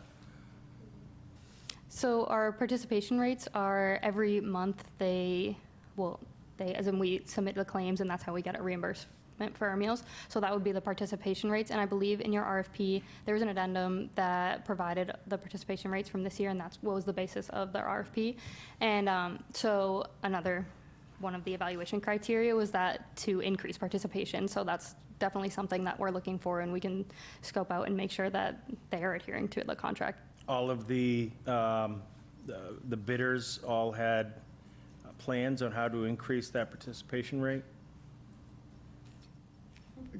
It's a yes or no question. That's. Yeah, so again, I'm not allowed to discuss exactly what was. No, you don't have to say exactly. I'm just asking if they all had it. That's all. Yeah? Yeah. My last question is, will this contract require quarterly reporting directly to the school committee that includes the full financials, Schedule E, F, and G performance, participation data in student statistics, and food waste? And will those reports trigger mandatory corrective action plans when benchmarks are not met? Again, I think every evaluation criteria can be interpreted to how we want to measure that once we implement the contract. And then, of course, with any vendor that we award a contract to, if they're not meeting our standards, then we have every right to make corrective actions. And so we can determine how we measure those and how we want to move forward if they're not meeting those goals. Last question, I'm sorry. Did everybody make a guarantee within their bid? Yes. Everyone made a guarantee that they guaranteed something? Okay, thank you. All right, thank you. I'm not sure if you have the answer to this. I don't know if Joyce would know, have we ever used like a third-party monitoring, like our food service contract? Meaning, like, are we getting what we're paying for, what we're getting reimbursed for, to say, you know, this contract is the most suitable for you because they'll service you to the capabilities that you need? Has that ever been used in Brockton Public Schools history, or if you can go dig I'm in not if you sure, don't yeah, I know? can get back to you on that and do some Almost like digging. hiring an outside consultant to come in to see if this contract is, you know, viable.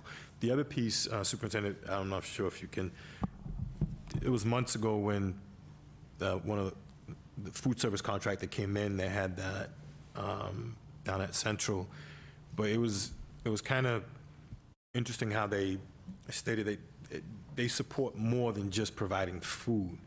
So are we maximizing, or are we looking at any other avenues? Because I remember there was a conversation when they talked about they can support, you know, our finance office and different areas. Are we looking at maximizing every possible language that is with the, you know, the vendor?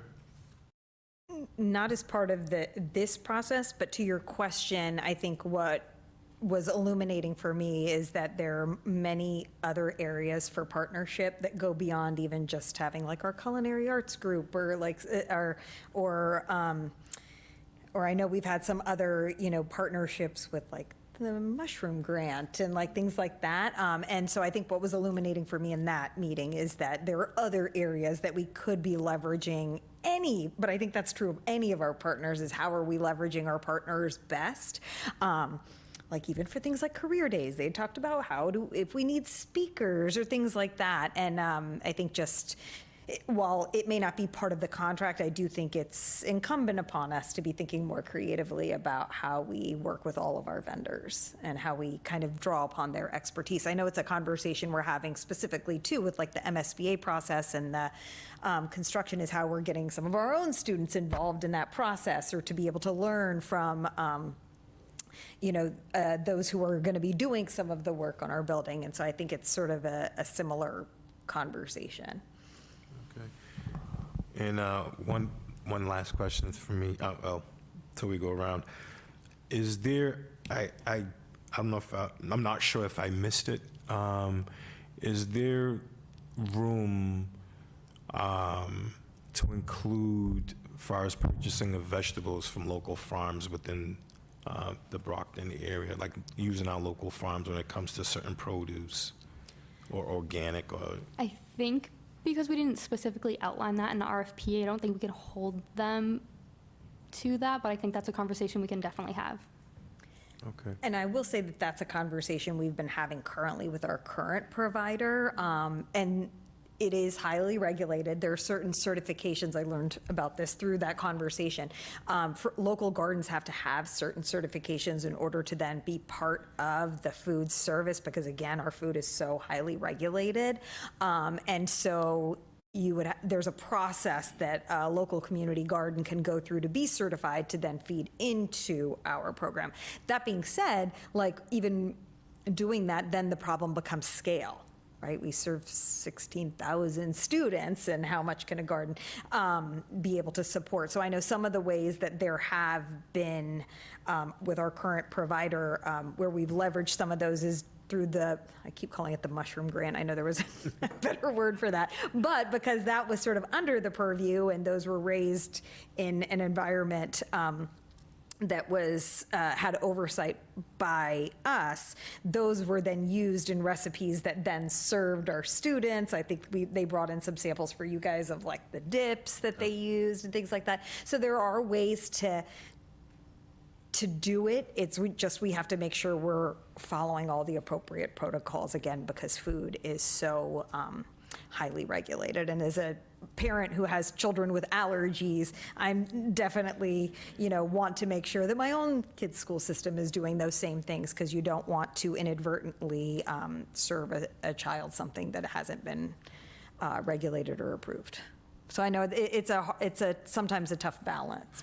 But Anna could attest to this. I mean, when I was middle school, and even here in high school, we had Pizza Hut, we had D'Angelo's, Taco Bell. It's just like, how was that even, like, how did that even get into the, I was, now I'm questioning, like, who approved that? Well, they redo the regulations, I believe, every 5 It years, the changed. dietary regulations. And so I know the newest ones are from 2025 to 2030, and this particular RFP went out, did reflect the new guidelines and the inverted pyramid and all of the new, or the My Plate, that now the new regulations. So I think back when we were kids, Pizza Hut was fine, but to your point, you can't do that anymore. And so it is, the nutritional guidelines do evolve and change, and we have to, and that's part of why DESE gets involved with the RFP, is they want to make sure that it's not like the ones that we get to draft and put out to our own specifications.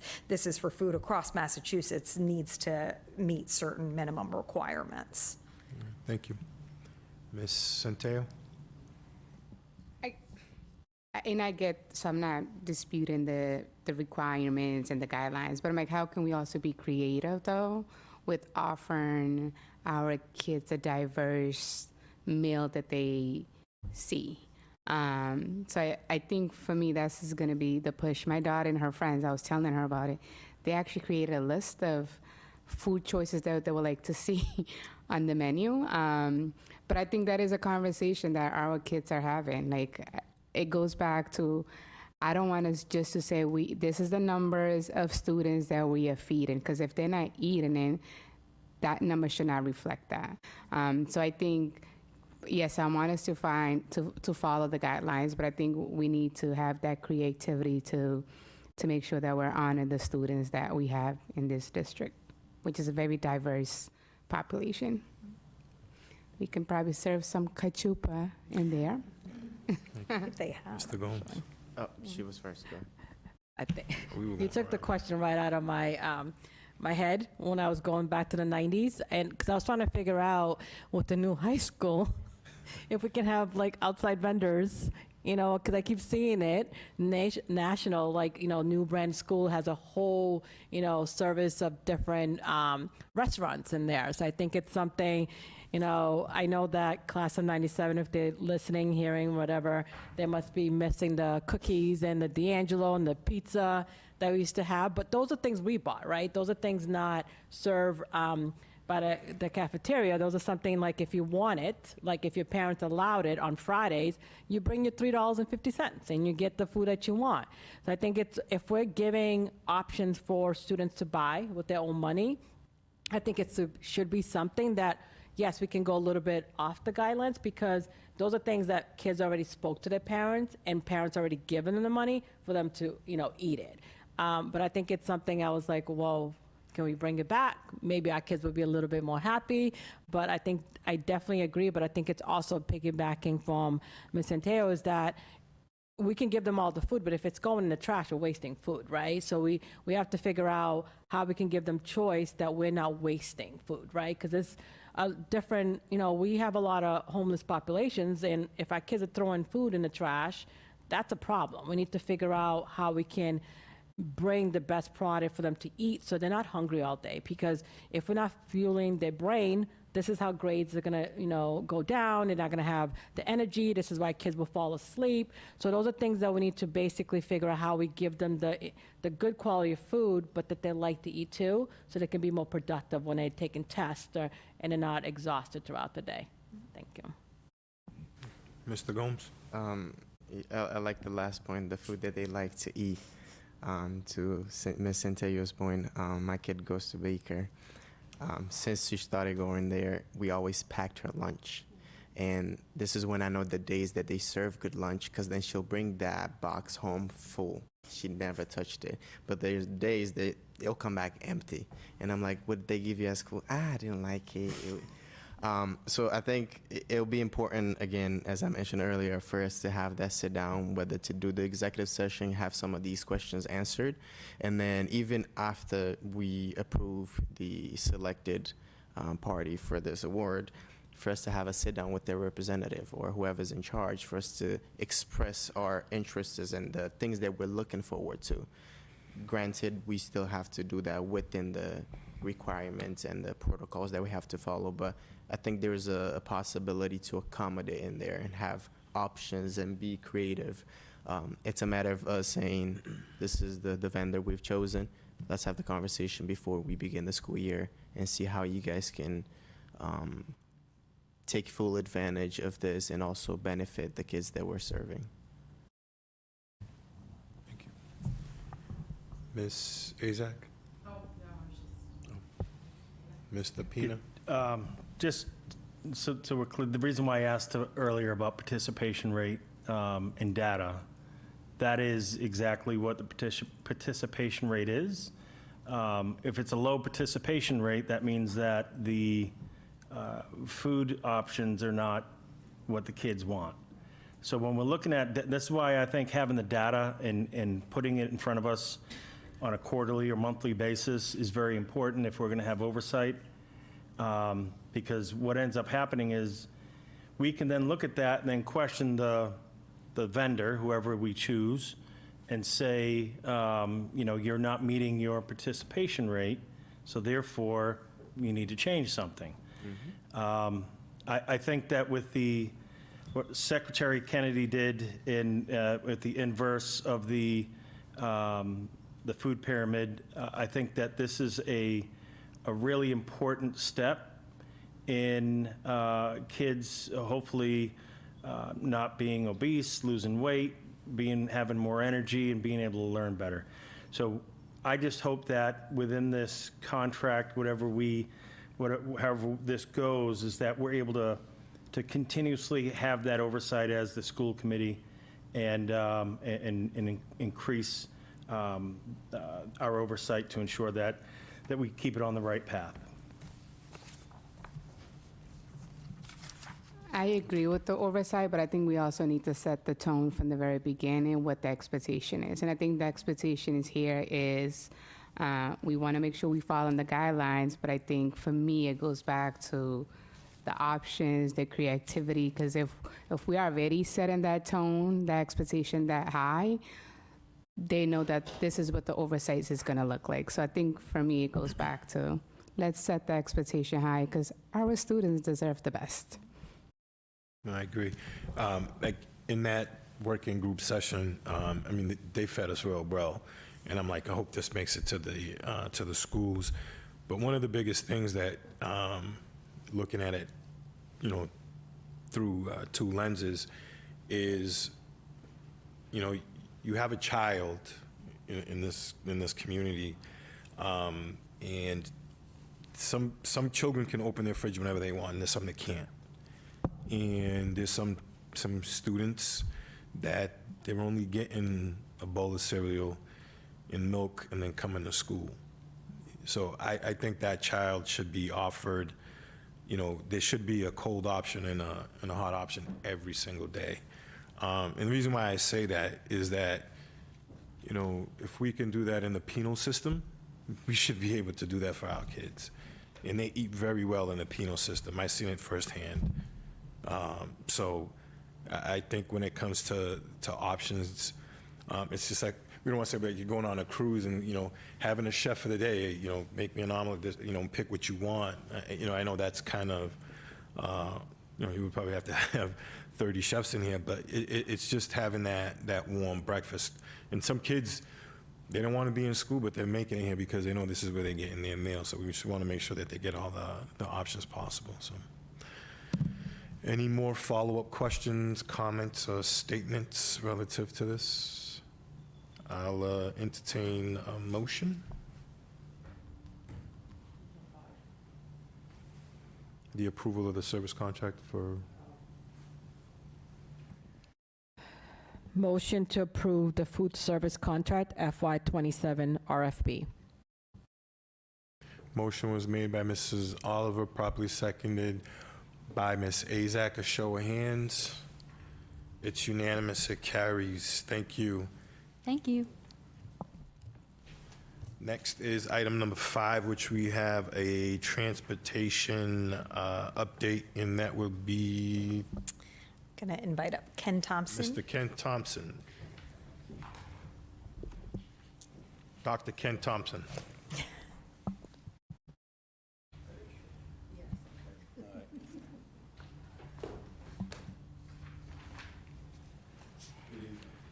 You gotta put mine. Good evening. Good evening.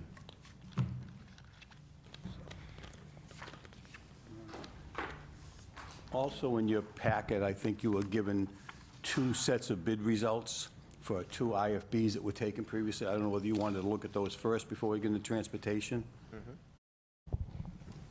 And again? It's folded.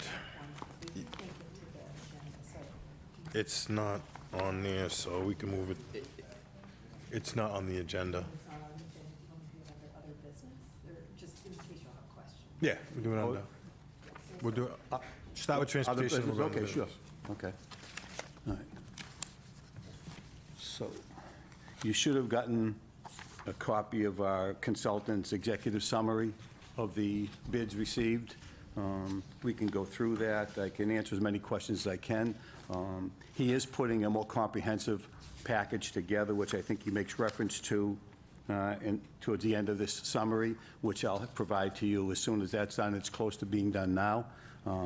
But if you have any questions on the executive summary, I'll answer them as best I can.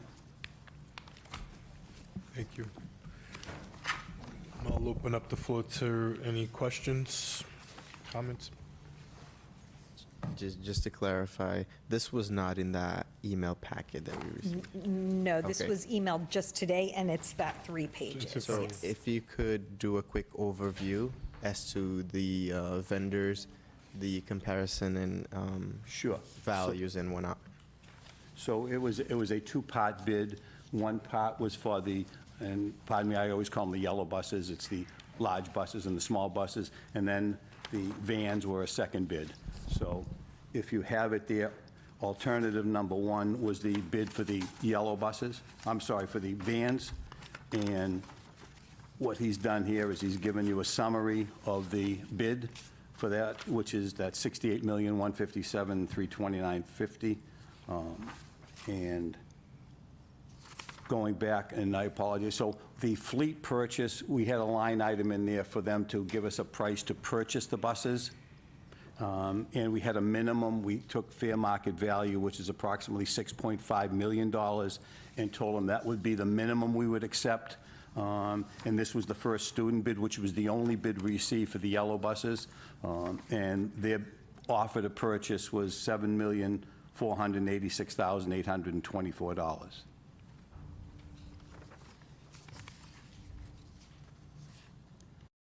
So. The alternative number 2 were the 7D vans. Those are the, mainly the out-of-district and some in-district. And again, that was their 3-year total. We did a 3-year plus 2 options. And that was the one and only bid we received for that. We had a lot of initial interest, but no bids other than the 2 you see in this recap. When you go through the district costs, we got this information through our finance office. And again, in the packet that he'll be giving us later, it'll be in more detail, but these numbers were put together based on the information we received from the finance department for our cost versus the first student cost.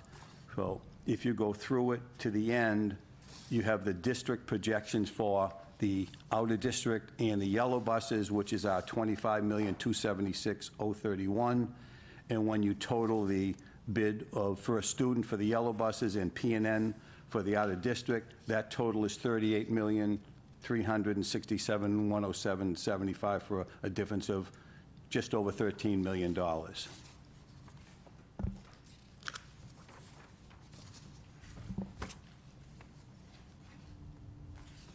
So you'll see the last paragraph is the recommendations from our consultant.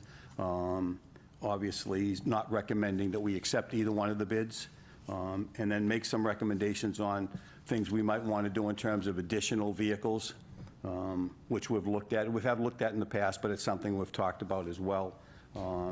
And in order to kind of even reduce our costs more with getting vans and eliminating private transportation. So we'll continue to look at that. It would be some investment in vehicles, it would be investment in more drivers, but I think that will be clearly offset by the savings we would get from our individual vendors that we use right now. So again, I can try and answer any questions you might have. All right, thank you. Any questions? Mr. Pina? Thank you, Mr. Thompson. As always, you are very eloquent in how you present. Hey, so, big numbers. Yes. Pretty big numbers. That is that what you expected? Not that big, no. But yeah, I expected that our numbers would be better than the vendor's numbers. Again, what this does too, and it gives us a real perspective on what we're doing, you know, because without this, people are saying it's 25 million, it's 26 million, why are you overspending? Well, this is for a student, a national company, and there's their number. And we're doing the entire transportation operation for less money, or just about the same money, as they wanted just to run the yellow buses. So, and looking at the fact that our present management staff has been there about a year, I got involved a little bit before that. So, you know, I mean, I'm pleased with what they're doing and what we're doing, and I think we're trending in the right direction. Is there more to do? Absolutely. And I think we've got a plan, and we've talked about it, Mr. Pino, we've talked to a lot of the people, a lot of the members about it. There's more work to be done, don't get me wrong, but I think we're trending in the right direction. Yeah, and I just want to make sure that everybody knows that, you know, and I'll give you the credit as well as the superintendent, that you're bringing the price down, the cost down. And we've had the discussion, as you mentioned, that once we're able to actually purchase these 7Ds and we're able to get rid of these contracts, private contracts that we have, we'll be able to bring that number down even more. Hopefully, at some point, we'll be able to also rent these buses out to other neighboring towns or for church events or any other type of event, sporting event, whatever it is. But the concern is, with this, what is the cost of not having our previous, I'll call it a capital improvement plan for the buses, or you mentioned it something else earlier, but so understanding that what our cost is now, but now if we're going to keep the buses and we're going to keep the transportation in-house, so now what is it going to cost additional a year? So if we're looking at these numbers, if they would then take on the cost of the buses, correct? They being? And we're not saying that we're going with them, but if we went with one of these contracts. Yes, They would take on the buses. that's correct. All right, so if it's recommended not to, and I wholeheartedly believe we don't do it, but now I want to know, so I see what the cost is here, and that might be because of we're going to have to switch over all our buses within the next few years. So what is that cost per year, and what do you anticipate spending on a yearly basis to replace the buses? What we were looking at is rolling it over on a yearly basis. You're not going to turn over the entire fleet. You're going to pick a number, you're going to turn over 15, 20, whatever it is. And what we looked at was leasing rather than purchasing, right, which would be much more cost-effective. And once we got to the point where we were fully turned over, then within that a three-year lease, then you'd be going back to the original 20, and it'd be a year. So we'd always keep a new fleet, or fairly new. I'll give my mechanics a lot of credit. They've maintained these buses well, but you know, they're going to be at the end of their usefulness, you know, in the future. So that's one of the things we've talked about, was pick a number. So that's part of the investment I'm talking about, Right. is to, you know, get a lease for 20 or 25 or whatever it is this year, and then the next year. So when we factored, I've talked to the superintendent, that would be part of our budgetary process. Yeah, and I just want to say, I think that this is something that, if we do this right, we can improve our transportation even more. We can bring the cost down. We can have our own gas depot. There's a whole bunch of things that we can do to hopefully save money in this whole cost. And I'll just say this, is that I think you guys did a really great job in what you've done to prove that everyone might think that buying a bus company was the wrong idea, but now as we look at it, we're actually starting to see some of the benefits of it. I appreciate that, and that's the goal. Thank you. Thank you. Vice Chair Gomes. I'll start with the last point that Member Pina just mentioned. We've been discussing this transportation opportunity for a while. It's a budget driver. It costs us a lot of money every year. But the other piece too, I mean, I'm not surprised with the numbers that we got. Since we've been discussing budget, I've been talking to TJ, and we've looked at other districts and districts that fully source out their transportation department, district that also have it completely in-house, and the numbers are up there. But the fact that we could at least try to control some of the components, some of the budget drivers is a plus. Whereas if we were to get rid of our transportation department, then we are at the mercy of whatever vendor we get. Well, and that's how we got into the transportation business, because those numbers kept driving higher and higher and higher. Exactly. And some of the things that I believe Member Pina mentioned that we did discuss during our last transportation meeting with the updates, that I believe we can continue making progress as far as restructuring the department. We're cleaning out a lot of the old processes and ways of operating, looking at how can we save additional dollars, whether it's fueling, using is it Vex card? Right. Vex card. It's a WEX yes. card, right? Anything that is out there for us to potentially save some money. I know the 7D transportation has come up as well. I believe we're doing the piloting portion to see how it goes and what numbers we can obtain from that, and hopefully those are positive. How does the $7 million that we have as an option here factor into the overall cost? The $7 million was a standalone line item for the purchase of the buses, because again, if we were going to accept a bid, we had no use for buses, so we wanted to make sure we didn't want to get into the bus sale business, so we wanted to make that part of it, that anybody bidding on the contract would also have to provide a cost proposal to buy the buses. Okay.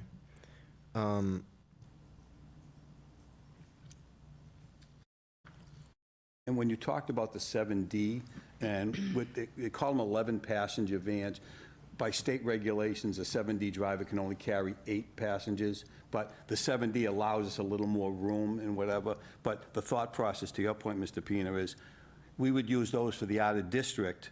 We would group them together. We've got a new routing system through Tyler Technologies called Student Transportation that we're going to bring in-house and use it. That can route outside of the district as well as inside. The one we have now, VersaTrans, does not.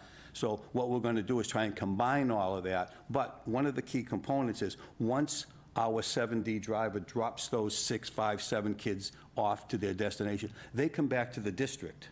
We reuse them during the day, and again, eliminating some additional in-district private transportation, and then they go back and pick up. So it's a double hit, you know, outside of district and inside. So, and it's an investment, again, to your point, we're gonna need to invest some money, but when we do, there's a return on that investment, and it'll be seen right away.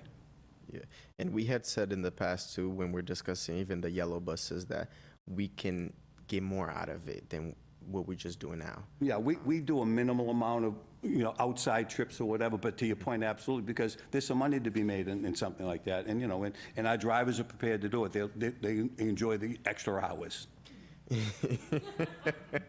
One last thing that I just observed, we mentioned earlier how we were happy, for lack of a better word, with the preliminary $20 million allocated for transportation during the discussion with the CFO. And I'm seeing a district projected cost, I know it's still projected cost, it's not the final number, of $25 million.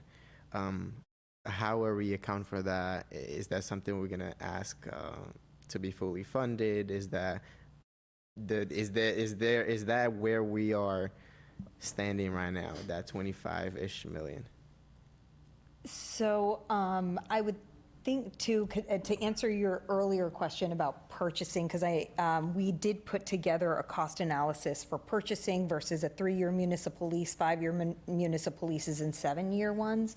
And if we were to try to turn over 10% of our buses every year, obviously I would prefer we didn't purchase, because let's say you were to do 16 of our larger vehicles, that would be $1.9 million to purchase. And again, that's difficult because of warranties and things like that, but that number comes down to about 700,000 for 16 vehicles for a 3-year. It goes down even further when you do a 5-year municipal lease or a 7-year, and that we would need, I think, approval from City Council to do the extended leases, but it could potentially be to our benefit. And then the same thing with the 7Ds, purchasing maybe 5, if you purchased 5 of them outright, it'd be around 550,000, but I know we talked in the last meeting too about leasing them, and when you lease them, that amount goes down to like 200,000 for a 3-year for 5 of them. And that goes down from there. So we definitely have a plan for how we're going to be maintaining and sort of renewing the fleet, and potentially even changing sort of the proportion of how many big yellow buses we have to 7D vehicles. To your question about what that overall projected amount is, I think we need to start including those costs in that projection. So when we talk about our transportation costs, some of the things that we've been doing is we look at the overall cost, and the reason we've been able to kind of pull it down a little too is we've actually, for the first time, disaggregated out field trips, athletic trips, because those are net school spending worthy. So again, we're doing our best to put less burden on the city as possible, knowing that things like the leases is going to have to go on the city. So I mean, I think 25 million is a safe amount for us to say every year that that's what it's going to cost for us to then refurbish our fleet and run transportation overall, even though I think it'll be give and take. And again, there's always going to be variables like fuel costs and things like that. But I think that would be a safe number. When we looked at the 20 million, I was happy because of, obviously that's 3 million more than what we allotted last year, which was the 17. But just a reminder, that 20 million that was indicated on that sheet is for all of our non-net school spending, not just transportation. So to your question about are we asking for it to be fully funded? Yes, I think we'll be asking for it to be fully funded, and we should now move forward with the shared understanding that yes, running transportation right now is expensive, and every district around Massachusetts is dealing with that everywhere. That is just, and it's not because we're squandering money, it is because it is an expensive operation to run. However, I think this does point to the fact that maybe, you know, all of the numbers weren't exactly right and the methodology maybe wasn't right, but the idea was right to bring transportation in, and it is an overall cost saving. So I think we can sort of, and I wasn't sure until these came in, we can rest assured that this was the right decision. I think maybe the numbers we had cited potentially were not the right ones, but the idea was right, and it is certainly going to materialize savings overall. So I think now collectively between the schools and the city, we should be able to move forward with a realistic understanding of how much this costs and a shared commitment to continuing this, because it is the right thing to do and it is the best use of our money. So my hope is that yes, it should be a no-brainer that we start to fully fund our transportation operation at 25 million, because it is way better than the 38 we could be paying. Again, wasn't that just for yellow buses? So who knows how much? One of them said like 68 million. Anyway, go ahead. Ms. Azak, followed by Ms. Oliver. Thank you so much. So a couple of things. I just wanted to go back and, you know, thank you, Mr. Thompson, because I'm not sure if Mr. Rodriguez had just started on the committee when we started our transportation company. So many districts are trying to start their transportation company, and I think we opened the path. We led the way. A lot of people do look at Brockton and see how we do things. So a lot of the conferences we go to, they're teaching you to how to go about getting your transportation company. Great idea. I just think if we had started it a little differently, I remember they said it's going to take a good 4 or 5 years before we start to see a difference. So I'm glad. I'm not surprised by the numbers because every year the prices were going up, and they were going up drastically. When we first started, I think to contract one bus, I think it was like $64,000, and we were up to 100, low hundreds last time I checked per bus. So it had gone up drastically. So a couple of questions, and maybe this isn't the time for it, but is there a difference between the insurance for a lease and the insurance on these vehicles for owning? Because I know when I had a lease years ago, I had to have certain minimum coverage. So I'm just curious, how does that affect our insurance? I would think the insurance requirement is the same regardless of whether you're leasing it or Okay. owning. I mean, there's a minimum requirement for all of it, but I would think it would be the same. That's my guess. I'd be curious to see, because I don't think, and I know I've brought this up before, not since you've been here, but I'm curious to see, like, again, what do we pay for our insurance? We're looking at other things and trying to get competitive with the rates that we have. People would be jumping through hoops to take over our insurance contracts. So I'm just curious to see if how do we go about that? Getting our insured for our vehicles and for our buses, and what we currently pay for insurance. Same with coverages that we have for them. And then I did draw a blank. I know I had asked about the 7D vans. I know that they're larger, and I just wanted to reiterate, like, a couple of the complaints I did get is, and this came from staff members, when they're putting some of the students into the car seats, it's hard when the vehicle only opens on one side. So if there's anything that they can do, they just said it's difficult to get to the students when you only have access through the one door. So do we have to get the 7D? We can look at that, but to the best of my knowledge, it's only one door on the 7Ds, on those vans. And what's the cost of the 7D compared to the small van? So the 7... Is the 7D the small yellow bus, Well, or are they the white ones? it's a category. Okay. 7D is a category. You can get these small white ones we have there now that holds 2 people, or we can get an 11-passenger, but it's still a 7D. So it's Just more the category. Cost-wise, would it make sense to try, is it a huge difference between the smaller yellow bus and the 7D? Yeah, the smaller yellow bus is much more Expensive? than the van. Okay. Okay, no, that was, just wanted some clarification, but if we can touch base on that, I'm just curious, as far as our insurance, You did actually bring it up while I was here. I apologize. And I think I sent the insurance, but I didn't send it to everybody. So I will send it out to everybody, our insurance policy and what it covers. And I think we did, back when you asked, had started to inquire about being more competitive with our just curious. I insurance. mean, we have some pretty competitive contracts, and I'm sure people, I know we've always been with certain companies for a long time, and I think it's just, we're seeing what's out there and what different companies have to offer, and maybe we have competitive rates for the same coverage. On the insurance, isn't that like we're all under the city's umbrella, or is it like the own? I believe it's under the city.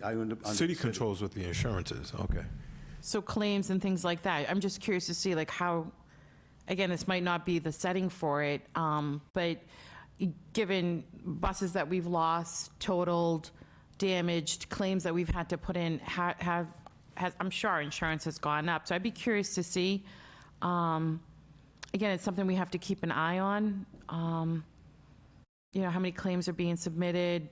Because I know we've lost some buses in a short period of time, damaged. So just curious on that. If, we're going to move forward. So I think we need to tweak a little if we're going to stick this through and try to keep moving forward with it. Yes, so I sent them to you, and I will send them to everybody. But also, I know we have filed insurance claims, and yes, the money goes through the city when Okay. we do, and they do provide it to us. And I think that was part of the funds that we were using to look at purchasing new vehicles. Thank you. Ms. Oliver? Thank you. This is, thank you. Great job and being very transparent. I think it's about how it gets started, right? It was like chaotic and how it came to bring bus in, and it was just the people that was basically not qualified to basically start the service in-house, right? And I think that as the years has been going, I think it's a lot of education, a lot of like what could have been done differently. And we have the right appropriate team now to basically say, listen, this is what the bids are outside. It's 38 million is a lot of money, right? And I think that your team and with the superintendent has been working tirelessly, right? Since we've been asking and seeing how we can basically, reduce the cost of transportation. And I think I applaud that the work is being done behind the scene. Nobody sees what you're going through, what you're doing, the numbers, calculating. And I truly appreciate that you and your team is basically bringing numbers that we're not lying. This is what it is. It's like no sugarcoating. It's better to keep it in-house and see how we can basically take advantage of it. I think the leasing part is a great idea. The money saving is better than buying.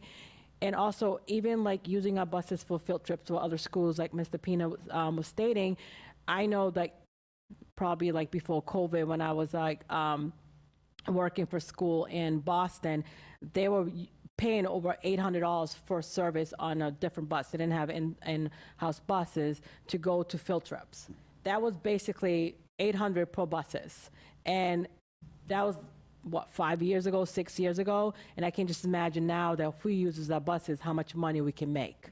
And that will basically do so much in putting it back into our students to do the lease, any maintenance that we have to do. I think we do have to use our products out there, and definitely, because I know other schools are basically using their buses for other school district for chartering, religious stuff, or any field trips that they want to go other schools. And I think surrounding towns can, definitely use our buses for their, their trips and stuff like that. We'll be making money, a lot of money towards it. That's certainly one of the focuses going forward. And to your point about the bus transportation in general, our focus is all going forward. I understand what you're saying, but that's what happened then, whatever that was. Here we are now. So that's been our focus for the last 2 years, as to how do we move forward? What's the best path to go? How can we save money? How can we restructure and whatever? And we still got a long way to go, but that's our trajectory going that way.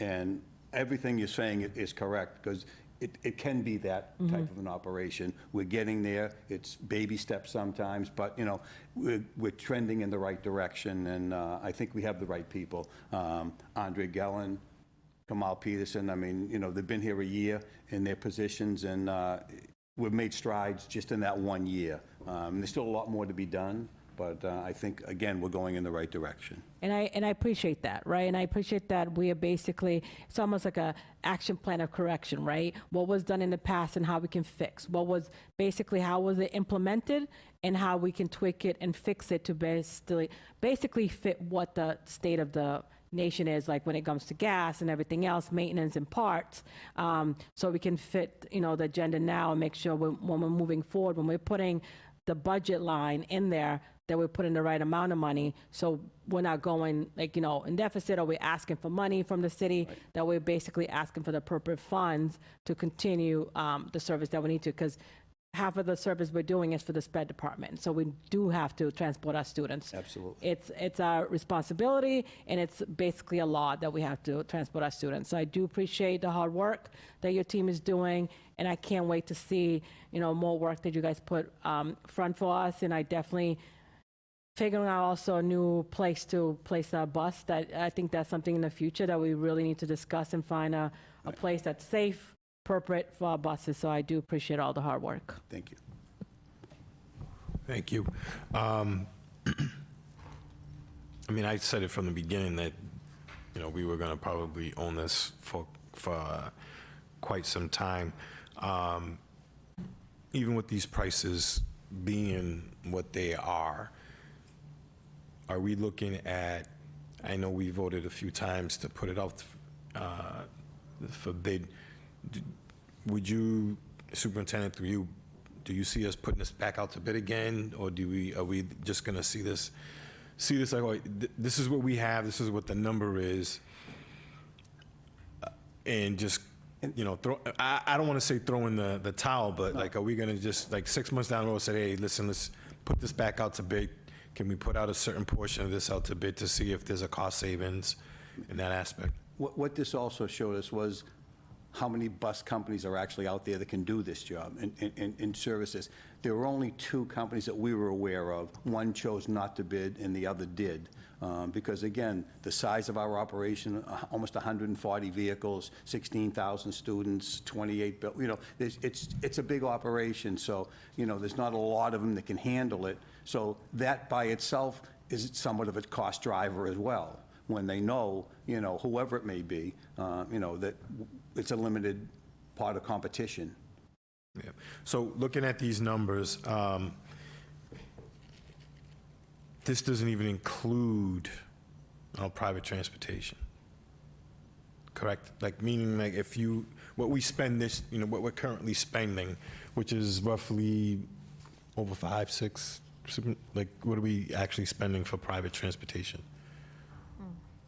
When you say private, the out-of-district? The out-of-districts, Well, private. that's part of the 38 million. Part of the 38 Yeah, million. the 38 million, the out-of-district. So if you look at, where am I here? Yeah, so the summary is total outsourced cost, which is both the yellow buses and the out-of-district, is the 38,367,000. Okay, so rough, okay, the difference in the 13. Because I was looking at, you know, when we were at the bid, you know, because I was there, it was roughly, what, 20, it ended up being, what, 23, 24 million a year, but it didn't include that. That so- didn't include, that's It didn't correct. include that, That's so. correct. I'm just looking at, you know, if that's a big cost driver, do we, you know, put that portion back out to bid to see if there's Well, any vendors? It is a big cost driver, and that's what we're targeting when we talk about the 11 passenger 7Ds, you know, to take a lot of that out of the equation and put our 7Ds in there in place. So you're going to eliminate a lot of these trips that are $200, $300, $400 a day for one student or 2 students, when after we do our due diligence, find out we can put 5 students on the same van because they're going to point A, B, C, D, all the way down. Right now, they were going, everyone goes in a separate vehicle. Yep. So that by itself is going to, I think, drastically reduce the cost of outside transportation. Yeah. So to answer your question, I think, yeah, we are officially in the transportation business if we weren't before. And if, and if anything, to Ken's point and the recommendations that have been made, we're going to try and bring in more. We're just going to do it smartly. We're going to try and bring in more of the private transportation that we do and do more of it in-house. Yeah, so when it comes, like, when we look at the out-of-districts, right, and, you know, that's a huge cost. You know, what are we looking at? Are we looking at how to bring these students back? Like, what are we really, you know, doing here? You know, we're spending millions of dollars. Like, you know, what is the number of those students that are out there, and why aren't we providing those services? Like, what is it going to take for us to bring those? That's a whole separate conversation. That's the whole, but it's just like, you know, that's, you know, it's affecting, you know, transportation as a whole. And then the other piece was that I know with the time slot, there was, you know, conversation if we was to move the time to 15 minutes, it was going to save us a couple of $1 million. Like, are we there yet? Are we? That was, I think, the Tier 3 adjustment. Tier That was the 3, Barrett Russell the that Barrett we did Russell, this We year. made that this year. adjustment. And So- that did save us money. So, That. yeah. When we get our new high school, Tony, and we got our new CTE programs, we're going to bring some of the kids that go to the technical schools. Now, we're bringing them home. Yeah. So the other piece with the transportation is, I know, you know, we have the lease across the street, and Mrs. Azak, you know, we were on the committee at the time, is that, you know, where are we with getting a permanent bus depot? Because it wasn't just a bus depot, it was going to be facilities. Right. You know, that's, you know, we're paying. That's a great point. We haven't been looking at this point. We stopped looking. There didn't seem any appetite for acquiring a building, and that would be through the city, I believe, not, through us. So I'm all for it. I mean, it's just a matter of if we can start that process again, absolutely. I mean, we're in the transportation business, but I think, there's going to be some cost savings of getting a permanent location. Yeah. You know, I mean, it could be an existing building, it could be a piece of land that we put a metal building on. I mean, there's a lot of options if there's an appetite to pursue it. Yeah, I mean, we own this now, so we should start thinking long-term about what it looks like. all right, thank you. Any follow-up, Mrs. Azak, followed by Mr. Peanut? Thank you. Just a quick question. So Superintendent, can we find out what we actually spend on repairs? Because if we're leasing, so they're going to be under warranty, we should have less cost for repairs. I don't need the info now, but just curious, if you, that's going to be another savings as well. So if that's a huge savings that we're, a huge cost that's right now on the table as far as repairs, the vehicles are older, even though they're 5-6 years old, that's another savings by leasing. So the warranty would be a little different for a lease, and then we would be changing them out and constantly having newer vehicles and not, 6-year-old buses. That was one question. And then as far as the location, I was going to actually ask that. As far as a location, who's to say it all has to be in one location?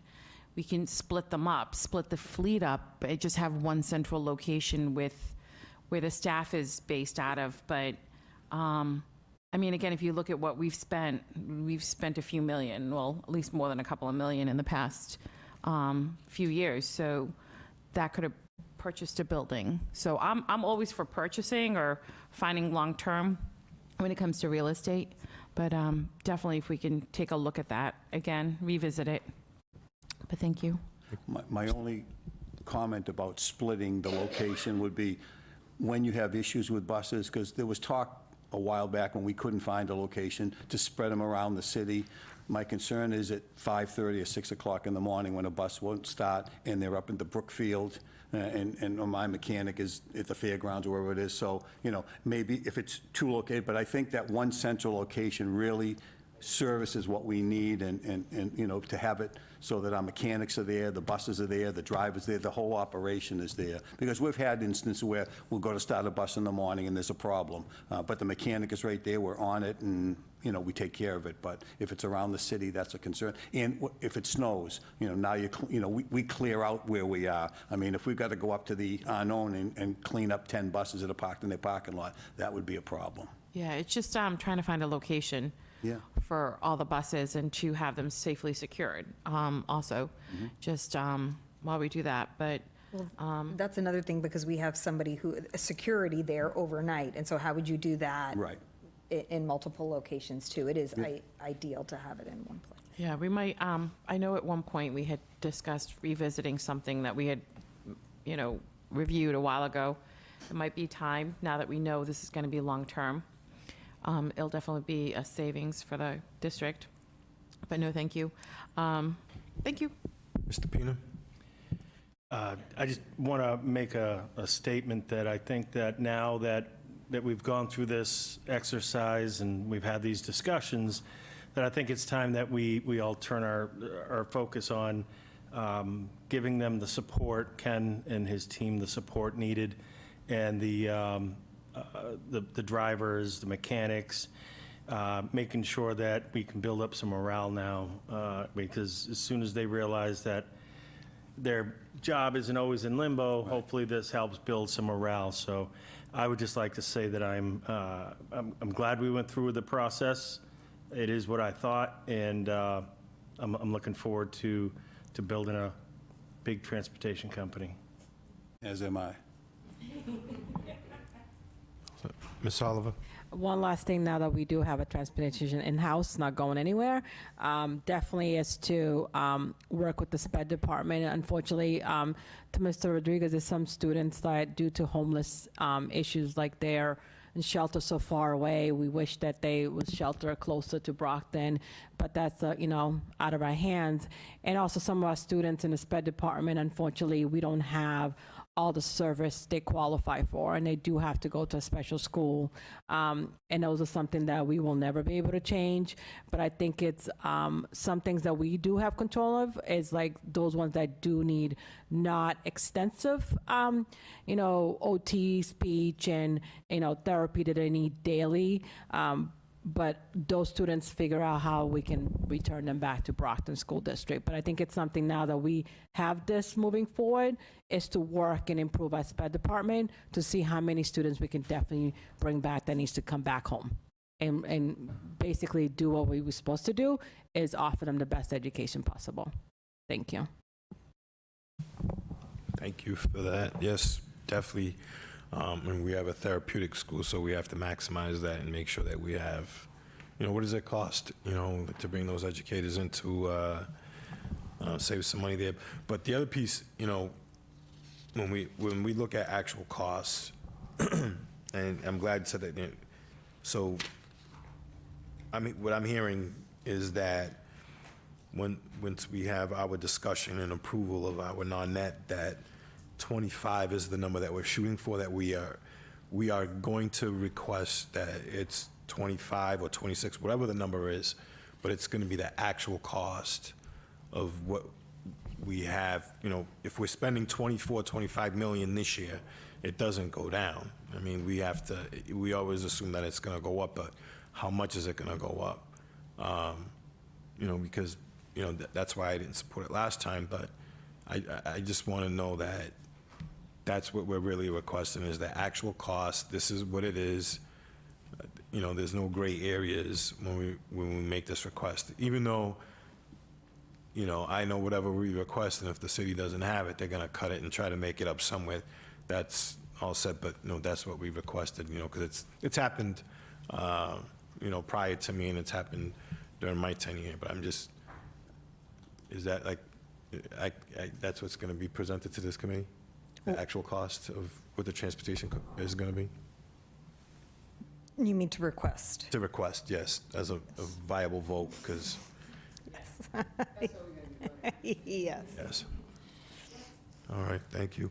And we'll have, our consultant, again, is preparing a more in-depth analysis of where these numbers came from. So to your point, Mr. Rodriguez, we'll have the backup for the numbers. It's not just numbers we estimated or guesstimated. It's factual from hard data that we got from finance and different things. So it'll be there to present to whomever you wanted to present it to. Thank you. And the other thing, too, like when we go through the budget process, I'll send this in a form of email. I would like to see a breakdown, as far as, how many tires did the transportation department have to purchase this year, or repair, oil change, like lights? I know when we first got the buses, there was a problem with some of the lights that were burning out, and they had There were some fuse issues. Yeah, I think, like a on fuse some of issue. them. So, one of those things is like, what are we looking at? Brake pads, windshield wipers. To those. We keep a good record in the shop of all the repairs, what buses are repaired, what the repairs were, so we can give you that information. All right, thank you. Any follow-up questions, comments, answers? Nothing? Thank you. Next item, Thank you. under Wait. other business, we do have, We need to- Mr. Can we have one more? We do have 2 items for approval. Under other business? Under other, These- yeah, we're under. the Two bids? HVAC. Yeah, okay. Ken, the floor is yours. If you could just explain. So we had put out 2 IFBs, invitation for bids. One was for asbestos remediation, and one was for HVAC maintenance and repairs. The asbestos remediation, we received 4 bids. Basically, all of these contracts are an hourly basis with a not to exceed. Basically, they're on call. Asbestos was critical because we've never had an asbestos bid before. So every time we had an issue, we'd have to go out and seek out. So now we're going to have a contractor under contract at a fixed rate, so that when we have an issue, we call this contractor. They come in, they do the remediation, follow all the process, all the rules, the regulations, whatever, but they're now our contractor, and it just makes it more efficient. And when we talk about asbestos abatement, you're looking for efficiency, you're looking for getting it done quickly, getting it done right. So, again, there were 4 bids, and the low bidder was KN Environmental. Their rate was $100 per hour as opposed to the $115, $126, $131. So we checked their references, so I'd be recommending that we award the contract to KN Environment. Thank you. On that, do we have any questions? Ms. Olive?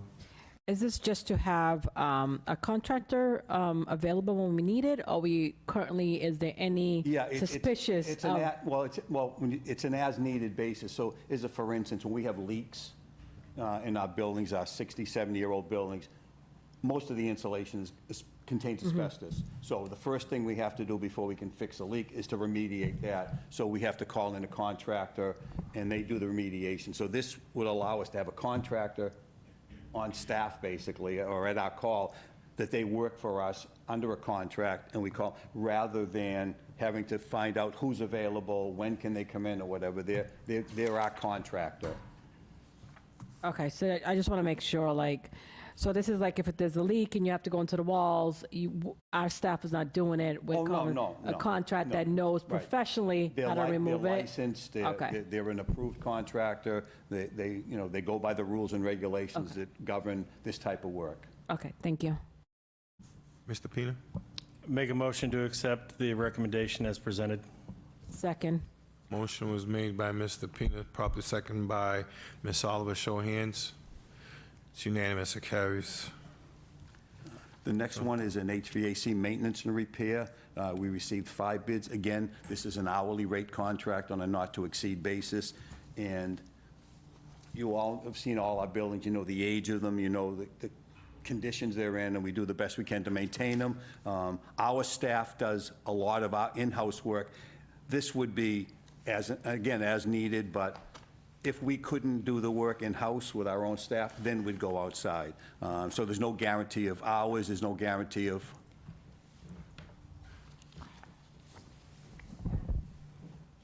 Just a quick question. You got some really skilled people over there, and I know most of them, they're good guys. Right. So is this for, when you're talking about like a new HVAC system, or is this? No. When you're talking about hourly, so are these guys coming in to supplement your current? Exactly, for repairs work. So if we had like a chiller, right? A chiller is a big piece of equipment, a big project conceivably. So we would need support to do that work. We would bring this company in to support the work. Or if, unfortunately, we had work in 3 different buildings at the same time, and we were stretched thin in-house, we would bring them in for support. So again, this was based on an hourly rate, and General AC and Heating had the low hourly rate, and I would recommend that they be awarded the contract. Make a motion to accept the contract as presented. Second. Motion was made by Mr. Pina, properly seconded by Mr. Gomes. Show of hands. Unanimous, it carries. Thank you. Thank you. Do we have any other business? Seeing none. Mr. Pina? So you had sent out the bid on the field, or the timeline on the field. Are we able to talk about that here, or is this? So that's all being done by the city, since not it's a us. city expense, correct? Okay, no, thank you. But I just wanted to keep the committee, so we received that timeline from Mike Morris, who has been working with our team, Ken Thompson, and... Yes. So yes, I think we could talk about it. Sorry, this is very important. Yes. So with respect to the returfing, we went out and got, well, we have an architect who did the drawings for us and the specifications. The route we're taking is that the city is going to purchase the turf off a cooperative, and then we're going out to bid for the installation. Particular reason being is the time. If we did a furnish and install, by the time we went out to bid, got it all closed out, whatever, we'd be probably into October or whatever. By purchasing it from the cooperative now. We'll give them actually, I'm meeting with Mike Morris tomorrow to present the prices, and then we're gonna look for a purchase order very soon to go out and purchase the materials. While we're doing that, then we put out the installation. So it's gonna save us maybe a month, 3 weeks, 2 weeks, whatever, by purchasing the material. And it's not unusual to do it that way. How confident are you with that timeline? As I sit here right now, very confident. What could change? The weather could change, supply chain could change, but we've looked at it, and based on the experience of the engineer we're working with, who's done several of these, it's a realistic time frame. Can you just, for the purpose of the people in the community, can you give the timeline? Absolutely. All right. So we're, this week, we're executing the purchase orders as Ken said. Then May 7th, we'll go out to bid for installation. And when I say we, I mean the city, and then we're advising. A shop drawing approval would be done May 18th. We would open bids May 26th. The graduation is June 6th. Hopefully, we'd award the installation contract by June 12th. The last day of school is June 26th. So the track and field demo and preparation would happen between June 29th and July 10th. The installation would happen between July 13th and July 24th. The turf installation would start on July 27th, and the turf substantial completion would be on August 21st. Awesome. And realistically, it may go a week later. We're looking at, and also this includes resurfacing the track. That's part of the project as well. And we have obviously plan for the football team and for the other teams, soccer, field hockey. Mr. Carroll's been in all the meetings. Okay, So good. he's aware of the Good. timeline as well. Thank you. I appreciate this going the way it's going, because it was a safety hazard, and so I'm glad. No, it's well beyond, it's, and I'll give a plug to the outside grounds crew who have nursed it along for these many years. And again, each year it gets closer and closer, but it has passed, but it's time. And I want to thank the city for stepping up as well, because they're supporting financially, which I greatly appreciate, and on behalf of the school committee and the school department. Thank you. Ms. Oliver and Mrs. Azak. Quick thing, I'm glad they're redoing the track. Phil, my daughter's excited about that. She's doing track now, but also she's worried about band. So we're trying to figure out, I think they start in August. I don't know if we had a conversation already with the band department, the music department, to see Yeah, how we're all the working with them. departments that Okay. use the field are aware of the schedule and what's Okay. going on, and we're working with everybody to make alternative, whether it's the Policino field or over by the pool. They've used that as band practice sometimes. So we're working with them to try and make some space available. Thank you, because I know they've been asking, so now she can hear and know exactly we have plans. We have backup We're plans, not just honey. thinking about football. No, thank you. I appreciate that we're including the music and arts department in everything that we do. And I think it's going to be, it was due. It was time, and I think safety, as a nurse, that's one of my first things that I used to report of concussion. So I think it's something that I'm really appreciate that the city did help us with this, and that we're getting it, make sure that our students are safe, especially whatever sports they play, that they are safe out there. Thank you. Ms. Azak. Thank you. I apologize. Superintendent, the dates, will that affect, I know we have the graduation in July. That will affect the July graduation, so we'll have That'll be in to, the auditorium. we'll have it in the auditorium for them? Okay. Use Campanelli Stadium. Why can't we? Yeah. Why not? Plenty of seating. Thank you. While I have you here, can we ask about the FOIA steps? I submitted, Superintendent, you can speak to that. I got a quote from the design engineer, and I just need approval to go forward with that, and then he'd put the plans together and we'll put it out to bid. Is that the approval from you or from us? I think it's from us. Probably Have from the committee. facilities next week. Okay. Awesome. All right, thank you. 5th, whatever that is. Thank you for the update on Marciano. I'll be in touch. Other fields. Any more questions, comments? Seeing none, I will entertain a motion to adjourn. Motion to adjourn. Seconded. Motion was made by Mrs. Oliver, properly seconded by Mr. Pina. Show hands. Unanimous. Meeting here is adjourned.